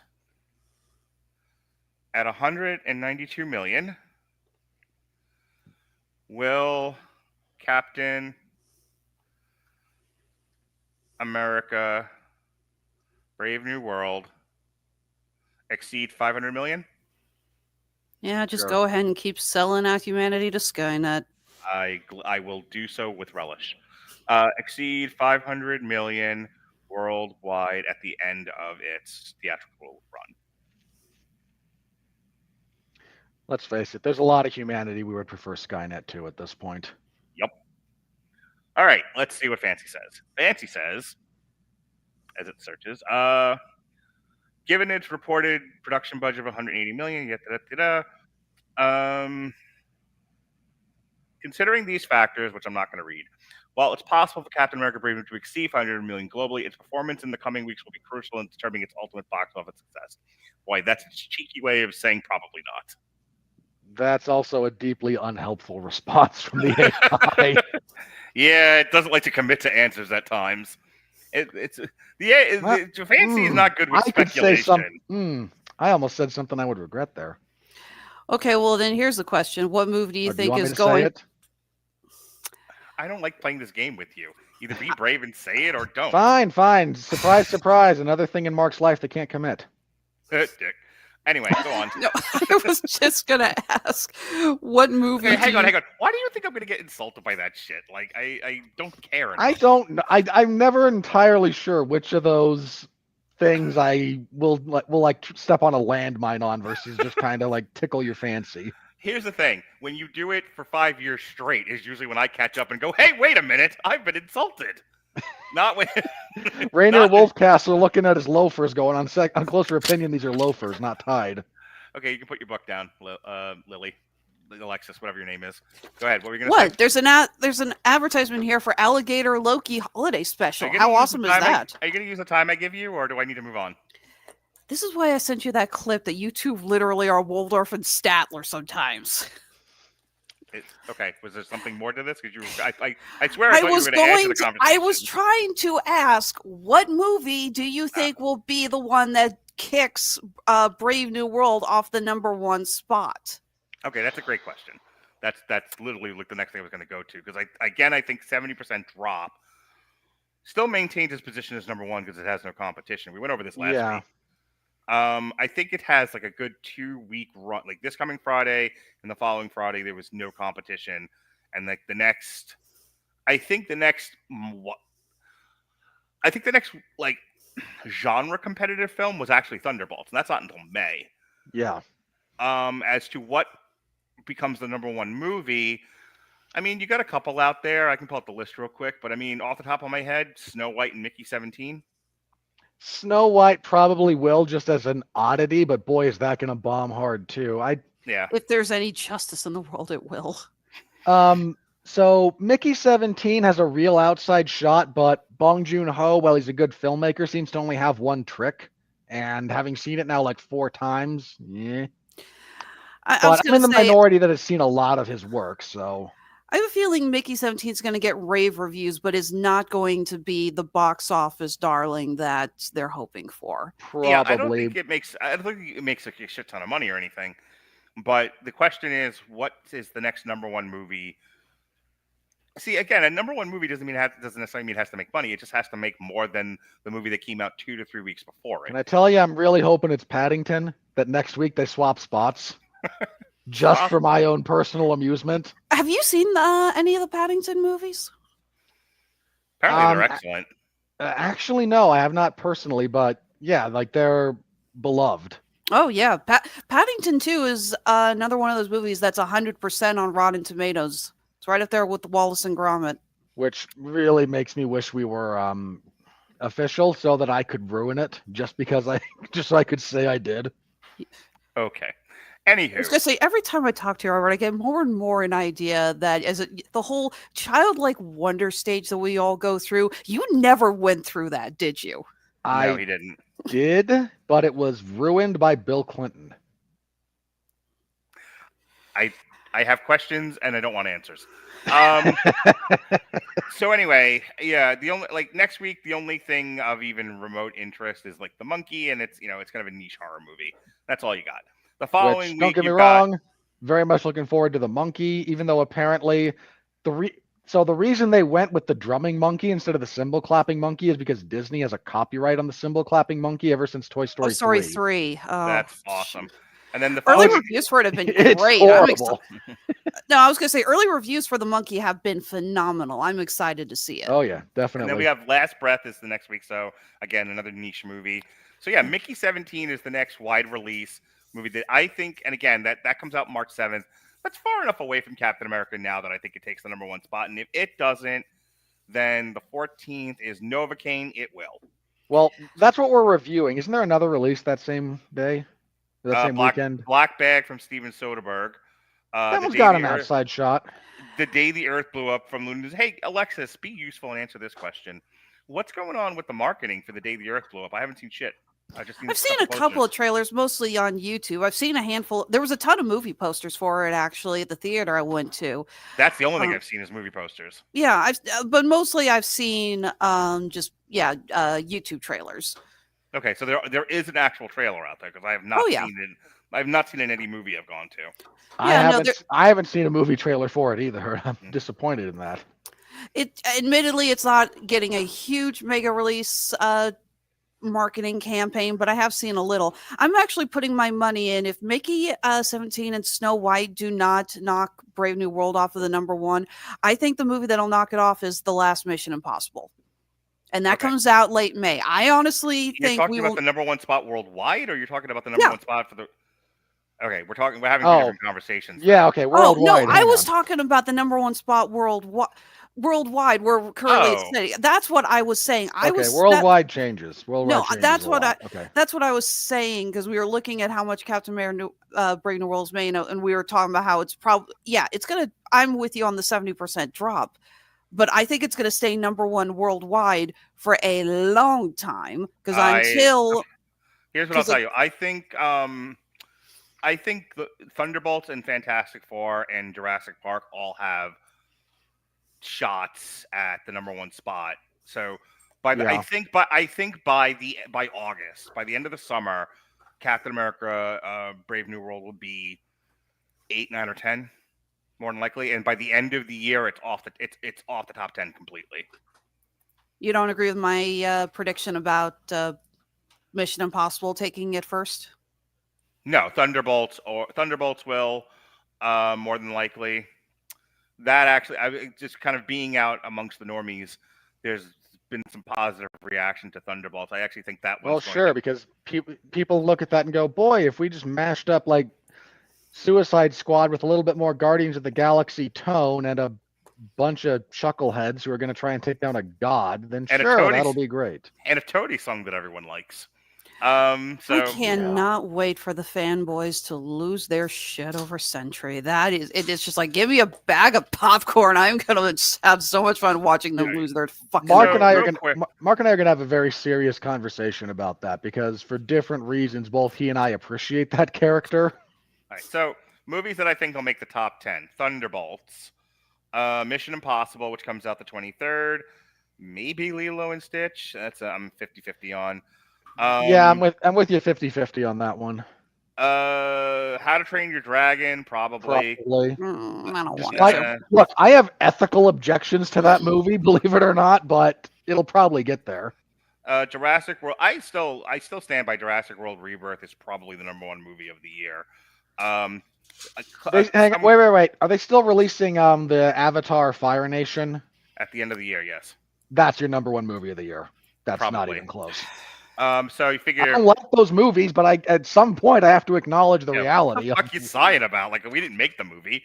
So Avatar's probably number one. Jurassic World's probably number two. You know, if Superman doesn't suck, if Superman doesn't annoy the piss out of every guy that looks like me, I actually think Superman's an outside shot of being in the top 5. I'd agree with that.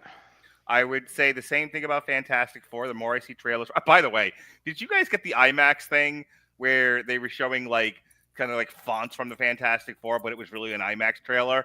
Because both my kids at the end of it were like, "What the fuck was that? Was that like mind control? I thought it was going to give us a seizure." No, not in the theater I saw it in. Okay, so we saw it in IMAX, and we saw the IMAX thing, and both my kids were like, "Ow, my head." So there was that. I'll get Fantastic Four has an outside shot. It's definitely going to have a big opening weekend at this point. Oh yeah.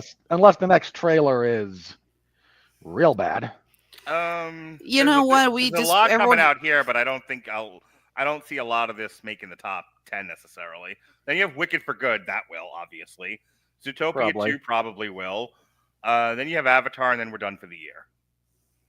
So there's plenty of opportunities to knock Captain America: Brave New World right out of the top 10 Yeah, entirely. look, Avatar, Fire and Ash, or Fire Lord Ozai, or whatever the heck it is.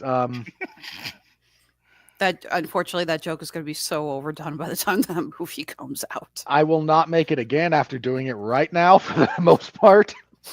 Make up your mind. Yeah, that's clear. That's going to be the number one movie of the year because movies... God hates us and he punishes us with James Cameron movies. Why are you racist against Avatar and James Cameron?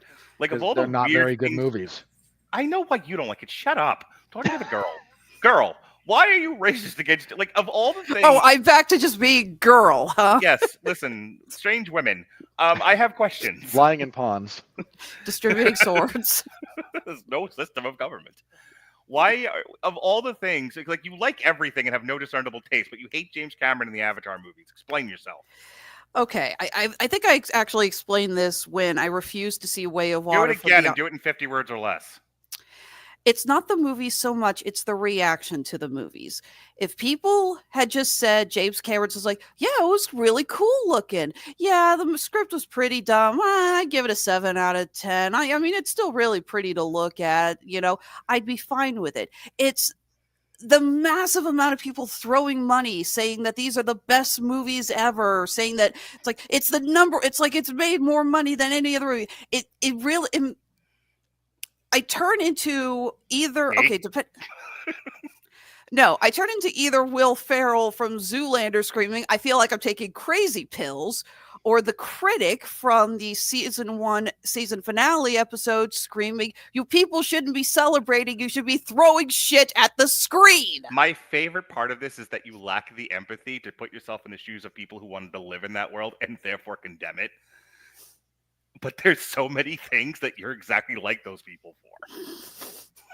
Like just a fucking cornucopia of nonsense that you enjoy. Like, I want to live in this world, but the one thing, because you don't understand those people and that property, you're like, condemn it, throw it away. I'm sorry. Maybe it's because I can't get over how bad the scripts are for these movies. The scripts for the last 2 Avatar movies were terrible. Worst dialogue ever. The fucker couldn't hire a writer to come up with another name for unobtainium. He may as well have called the lead character John Doe.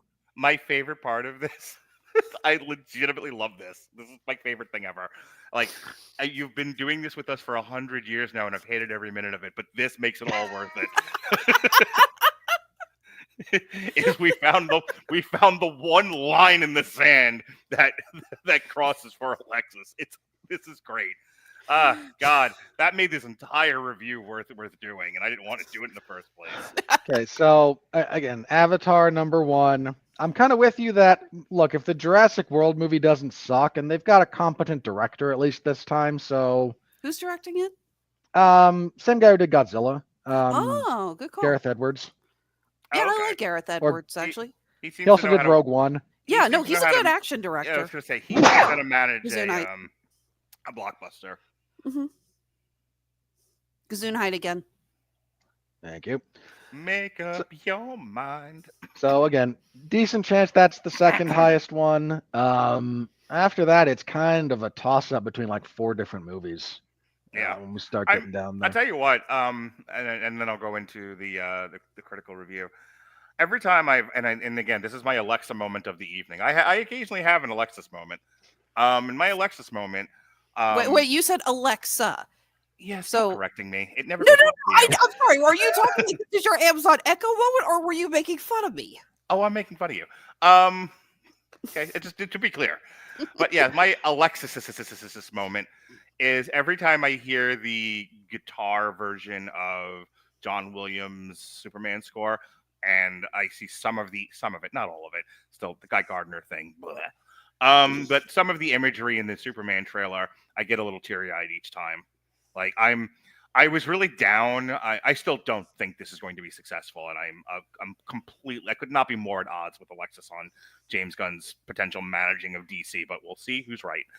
It's not worth fighting about right now. But I have so I've been 100% negative on everything, on everything DC for the last little bit. However, there's a part of me that really hopes the Superman movie works and that it's well done, because at the moment the trailer is getting an emotional reaction out of me. So here's hoping. I don't want it to fail. It probably will, but I don't want it to. I really just think Crypto looks like crap in that trailer. Like, you couldn't just get a real dog. He looks like Joe Hendry. Go ahead, Alexis. No, I just love the comments somebody left when they talked about Nathan Fillion as Guy Gardner. Said, God, looking at him, I want to punch him. It's over. That they have done their job flawlessly. That's the reaction you're supposed to have to Guy Gardner.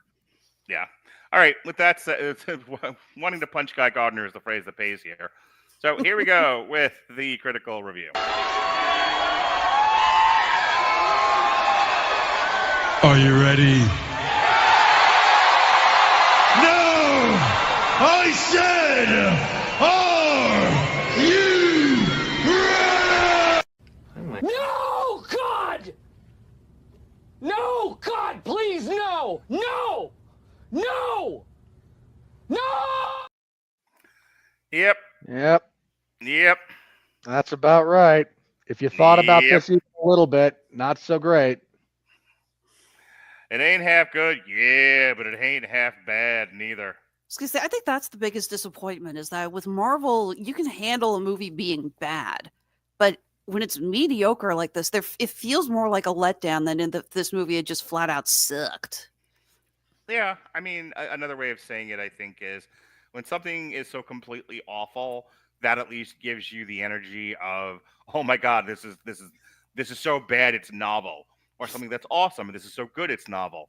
When it's as plain as the nose on my face, and it's just as mediocre, you're like, all right, I have no energy for this. That's kind of like my whole thing tonight. Anyway, the tomato meter is 50%. The fan meter, because I'm not calling it that stupid name, is 80%. Top critics have dropped to 35. Owie! 50. Yeah, all audience. This is the only two Marvel movies ranked worse than this via the critics are the Eternals and the Marvels. Which is about where I would put this if I were ranking all 37 million MCU movies. It's near the bottom. Can I say this? I was the groveling apologist for both of those. I defended the Marvels. I defended the Eternals. Shut up, Robert. At least the Eternals was made by a competent director who had an aesthetic vision, and it was a gorgeous looking movie. It had that to its credit. And it was novel. It was interesting. The story lacks, but there was enough about it. I'm gonna push back just on it being novel or interesting. I don't disagree about Chloe Zhao's like cinema visual aesthetic. Mm-hmm. That was fine.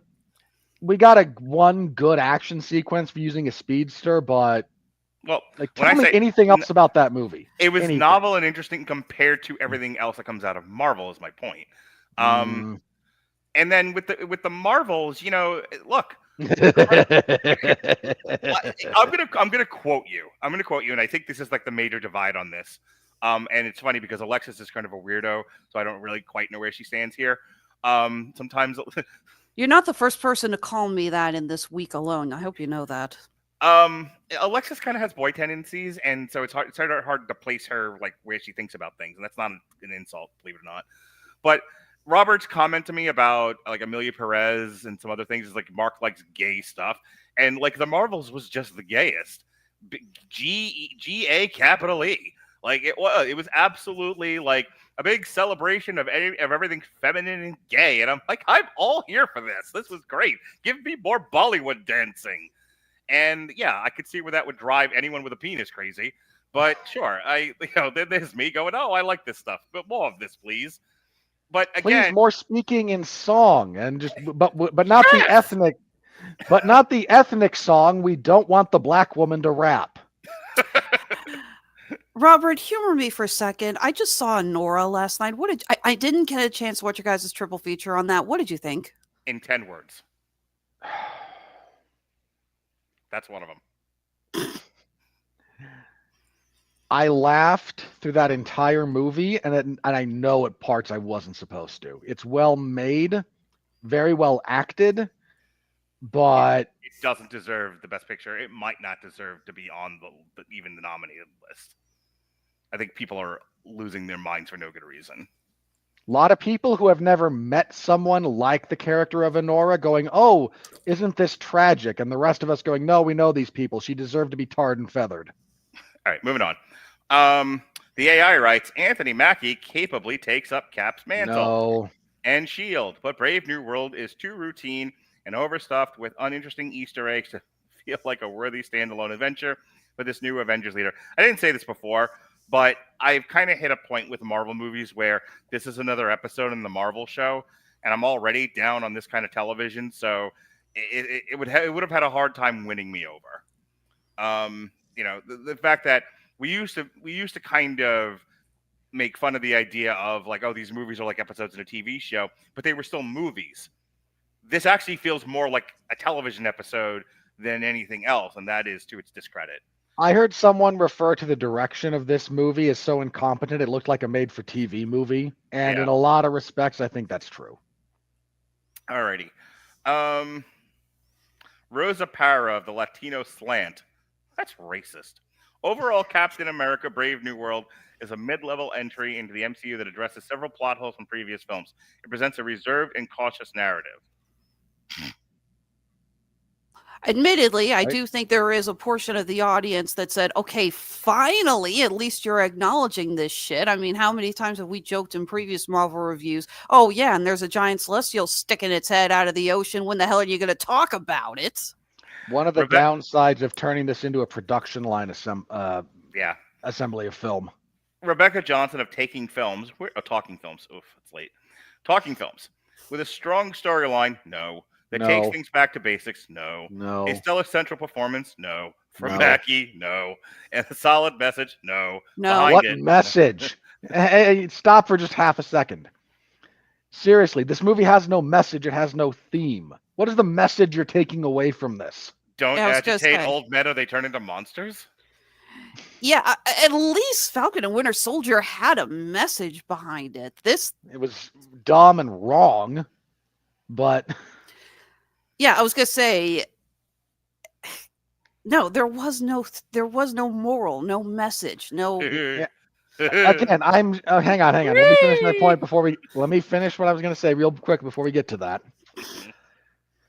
You know that like because rumors came out about the original version of Brave New World, and it ended with a worse version of Sam's speech from the end of Falcon and Winter Soldier. And I went, what, did you let the 5-year-old write it? Because that's the only way that could have gotten worse. And apparently it was just utterly insufferable and was a lot of like race baiting. Nice. Speaking of race baiting, Kevin Carr, a fat guy at the movies. As with other Captain America content, this film attempts a taut. This is a limp film. Taut is not thriller. an appropriate adjective. It works for the most part, though. There's some clunky dialogue, and it bends over backwards to avoid being too political. It bends over backwards to try and connect the dots. The thing is a game of Twister, narratively. And just, no. Turning into an apologist for this film is not going to get you anywhere, buddy. All right. Let's see. Where's our friends? Justin Brown of Medium Popcorn. Despite some known production issues and challenges, Captain America gave us a strong story anchored by solid performances from Anthony Mackie and Carl Lumbly. We're really saying that Carl Lumbly, who I'm fine with him as an actor, we're saying that he anchors anything about this movie? Like, I stand by what I said. I thought Anthony Mackie and Carl Lumbly did a fine job with their performances. I think Carl Lumbly is a great actor. I mean, Carl Lumbly and Anthony Mackie have more sexual chemistry than anybody else in the MCU right now. They're magic on screen. Hang on. Trying to see if I agree with that. Give me half a second. Yes. Hang on. Thinking. It amuses me that you're actually doing the math on this. Just read Lola Lamb Chops while he continues. Okay, to okay, hang on. The close second is Brie Larson and Photon. Fair. All right. The future ex-Mrs. Robert Winfrey, Tanya Lamb Chops. For the record, I cited this as grounds for the divorce, and the judge gave me everything. I'll bet he did. It's doubtful that Captain America Brave New World will be anyone's favorite Captain America movie, but it does enough to still keep audiences invested in the MCU, and I'm so tired. I'm sorry. I almost read that as advertisers. Yeah. You now speak for the audience? Is that what we're doing here? Who elected you? Did you get that scimitar from the watery bint out by your corner or something? Like, what the hell? You don't get to second Monty Python and the Holy Grail reference. I'm proud of that one. From the same bit. Yes, that's why. Walking around pretending to speak for the audience because some sodden bent lugged a scimitar at you. She was trying to decapitate you, buddy. Speaking of needing a decapitation, Steven Silver of the SS Ben Hecht. Well, that escalated quickly. It's a model of economical storytelling. No. Not using too many characters or getting too complex. No. That close. In what you almost got me. That was a good thing to focus on for your review. If you want economical storytelling, allow me to present 18 better screenplays from the 80s and 90s. No. Go talk to anyone who teaches anything about film, and they will happily give you very tight, very economical film scripts to read, to study, to learn from. Actually, Tremors would be one of them. That is an economical movie to a T. This is not at all, in any sense of the word, economical, including the giant piles of money they burned making it. All right. Richard Krause of The Richard Krause. Captain America Brave New World has entertaining aerial scenes, and in the Red Hulk, a role that allows Harrison Ford, the best angry man in movies, to let his freak flag fly, but it doesn't have the epic feel of other MCU movies. Okay. Why are we pretending that Harrison Ford actually did the motion capture on that? Look, honest question, guys. Does Harrison Ford need to retire? Yes. Look, he can keep working as long as he can keep getting a paycheck, and I'm not going to begrudge him one iota. I'm just saying he did the facial capture for the Red Hulk. Pretending that that's look at the angry old man stomping around. No, there was somebody else doing the body work for that. Very, very obviously. Please stop. You're an unserious person. The future ex-Mrs. Alexis Hana, Jamie Broadnax of Black Girl Nerds. What? Heard me. Captain America Brave New World takes bold swings in redefining what it means to carry the shield, and it sticks the landing. Wrong on both counts. Get your girl, Alexis. Your taste in film is so bad you are not to be listened to on anything else. The future ex-Mrs. Alexis Hana, Carla Hay of Culture Mix. Stop trying to marry Alexis off to these women, Mark. And stop insinuating that I'm bi. Says the woman with pink and purple hair. Yeah. It's almost It's almost obscene that so much money was spent on Captain America Brave New World, and yet the superhero sequel has so little innovation, wit, or visual style. The characters are bland in this underwhelming story.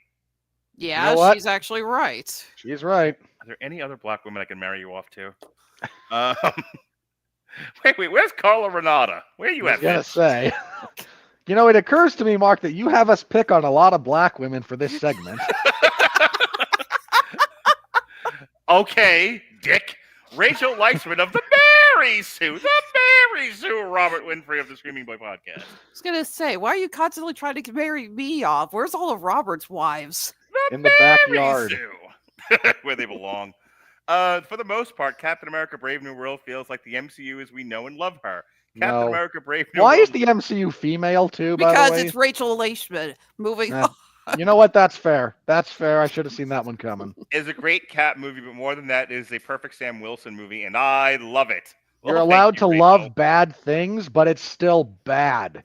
This is not a good Captain America movie. It's not a good Sam Wilson movie. You know what this is? This is a Hulk movie minus the Hulk. Who sat down and went, you know what?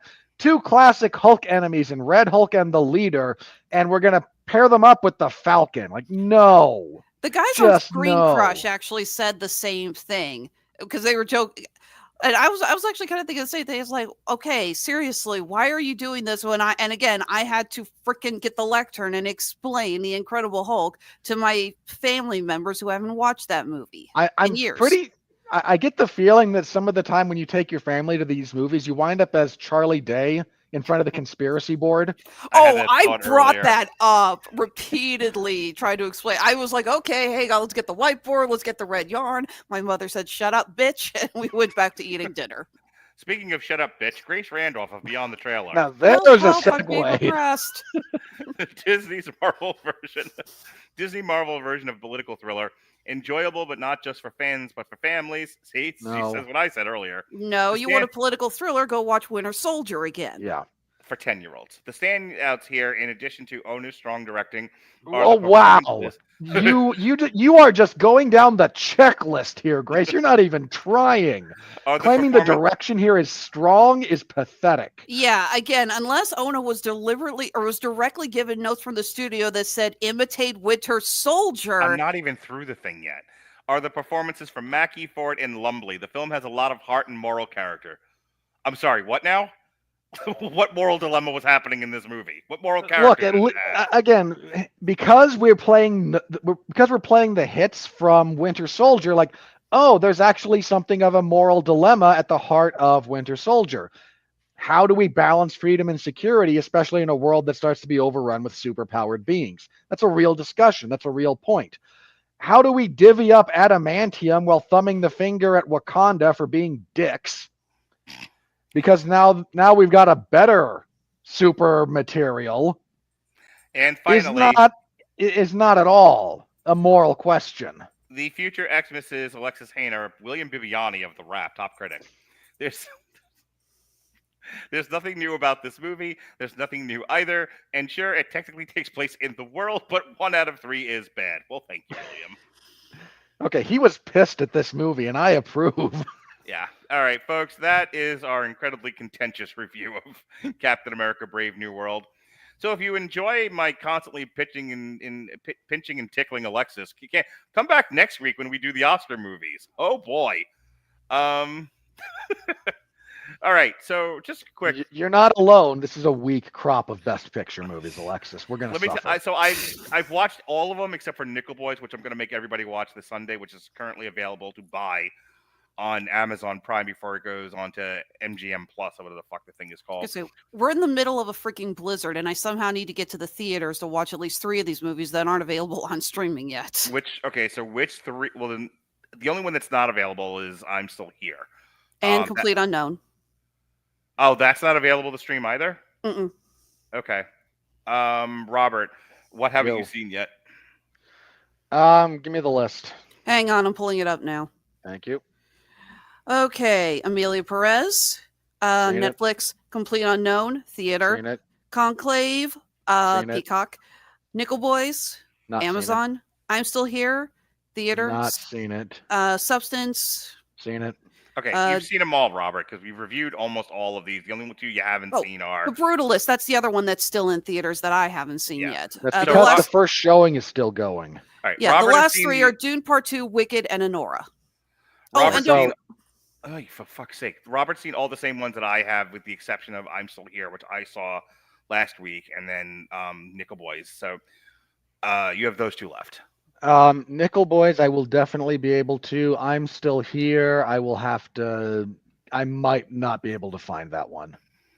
Okay. So I will look, and we'll figure that out. But Nickel Boys, if I can buy it on Amazon, I can buy it on Amazon. It's not a problem.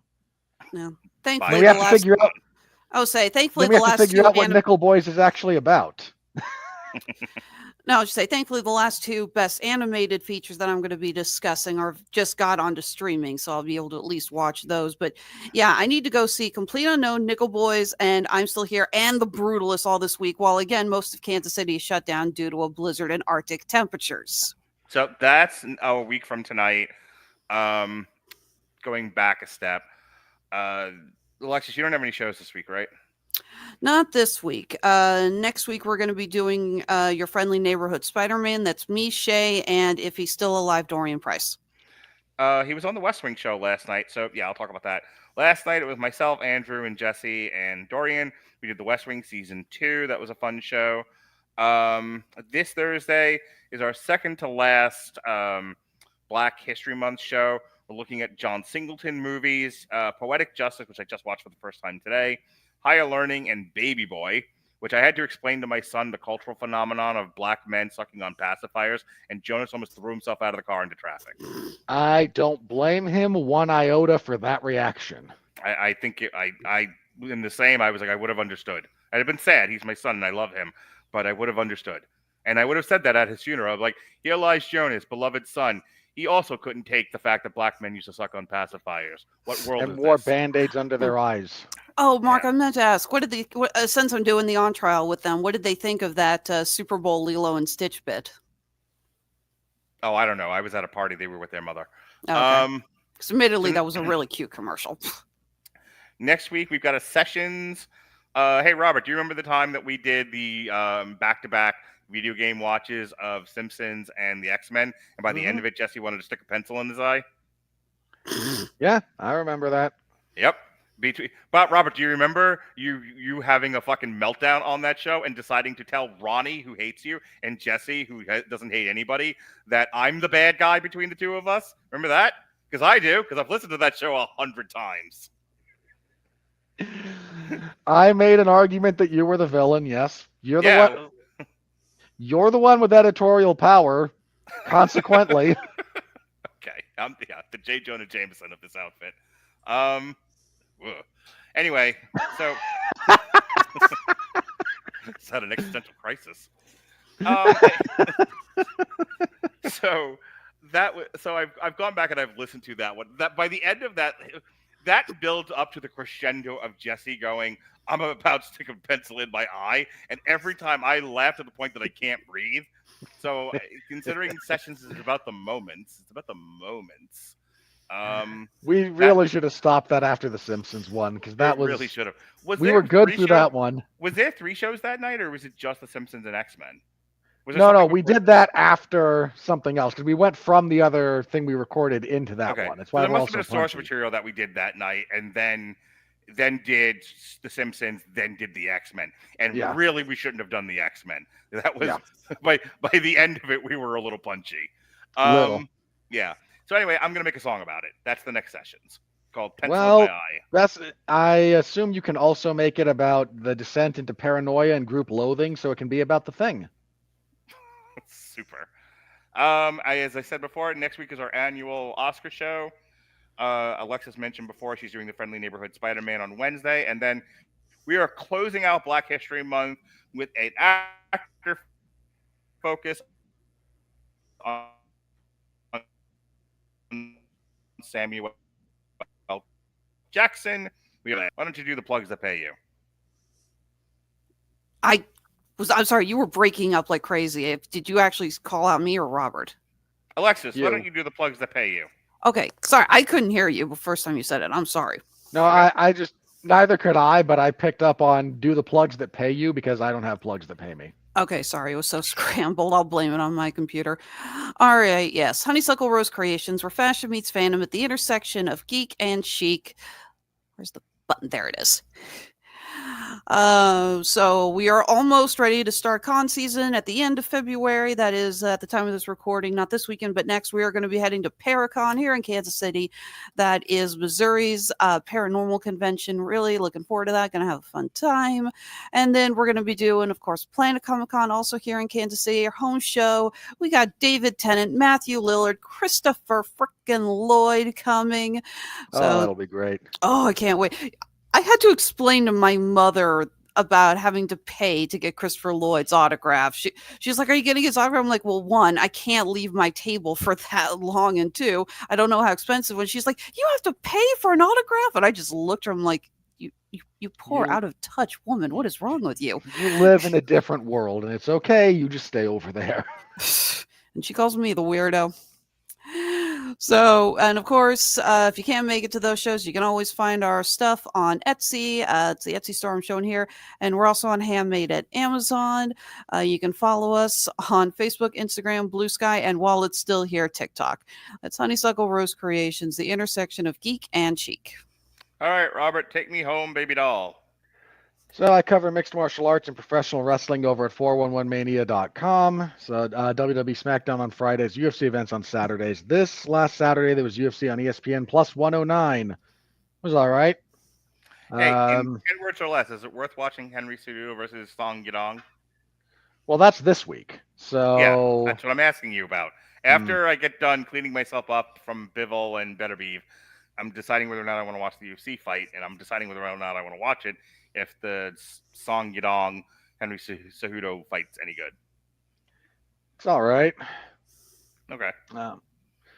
I would much rather be watching that boxing super card than this UFC event, but It starts at like 10 o'clock in the morning, my time. yeah. So again, It's got to be done by like 6 or 7. Okay, but the UFC event's going to start at like 2. Oh, is it really? I will find out, actually. Hang on. I was going to say, I thought that was on later in the evening. Because if it's going up against that, it's not going to have, no one's going to be watching it. The prelims start at 6 your time. There you go. That's what I thought. So maybe I'll double check. Yeah,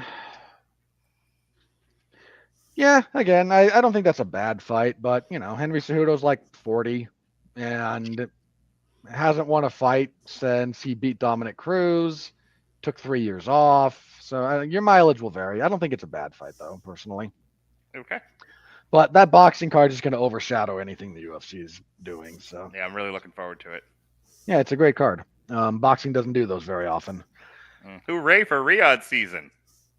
Yay, Saudi sports washing. Send me my money. Yeah, we're not big enough to pay off. Yeah. So, yeah, again, if you want a full recap of the last event, you can find it written over at 411mania.com, or you can listen to the 411 Ground and Pound MMA podcast where I review that event, preview the upcoming UFC return to Seattle for the first time since 2013. I think was the last time they were there, was Demetrius Johnson and John Moraga in your main event. So full preview of that, and that's kind of all I had this week. Not a lot of news. The only major news story that kind of came out was like Sean Strickland having a mild falling out with Eric Nixick, but not even a major one, so I don't care. I should have talked about this, but it was very late when I recorded it. But you know, Mark, do you know how much a main roster salary is in the WWE? How much? Basically, like lowest tier is somewhere between 100 and 200,000. Like it was $200,000 to $300,000.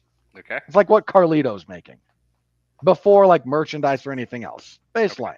Got it. Be a guy on the main roster.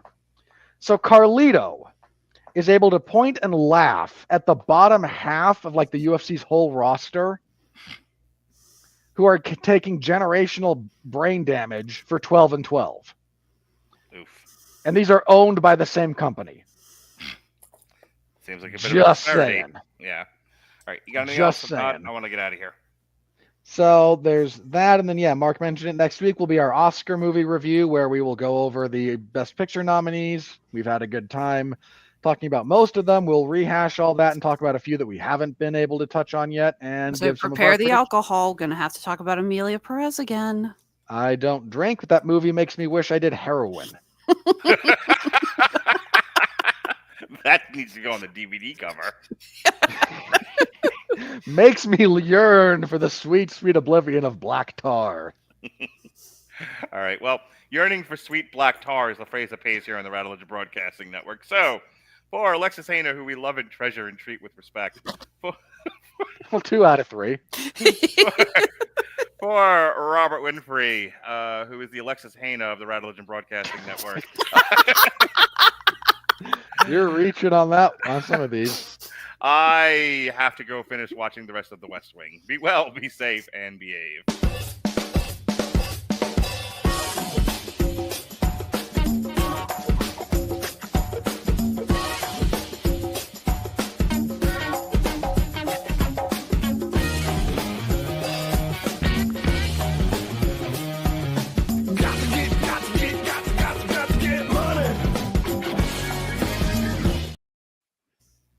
Alrighty. Sorry, I just found this. Dream has on- not ended. It is not ended.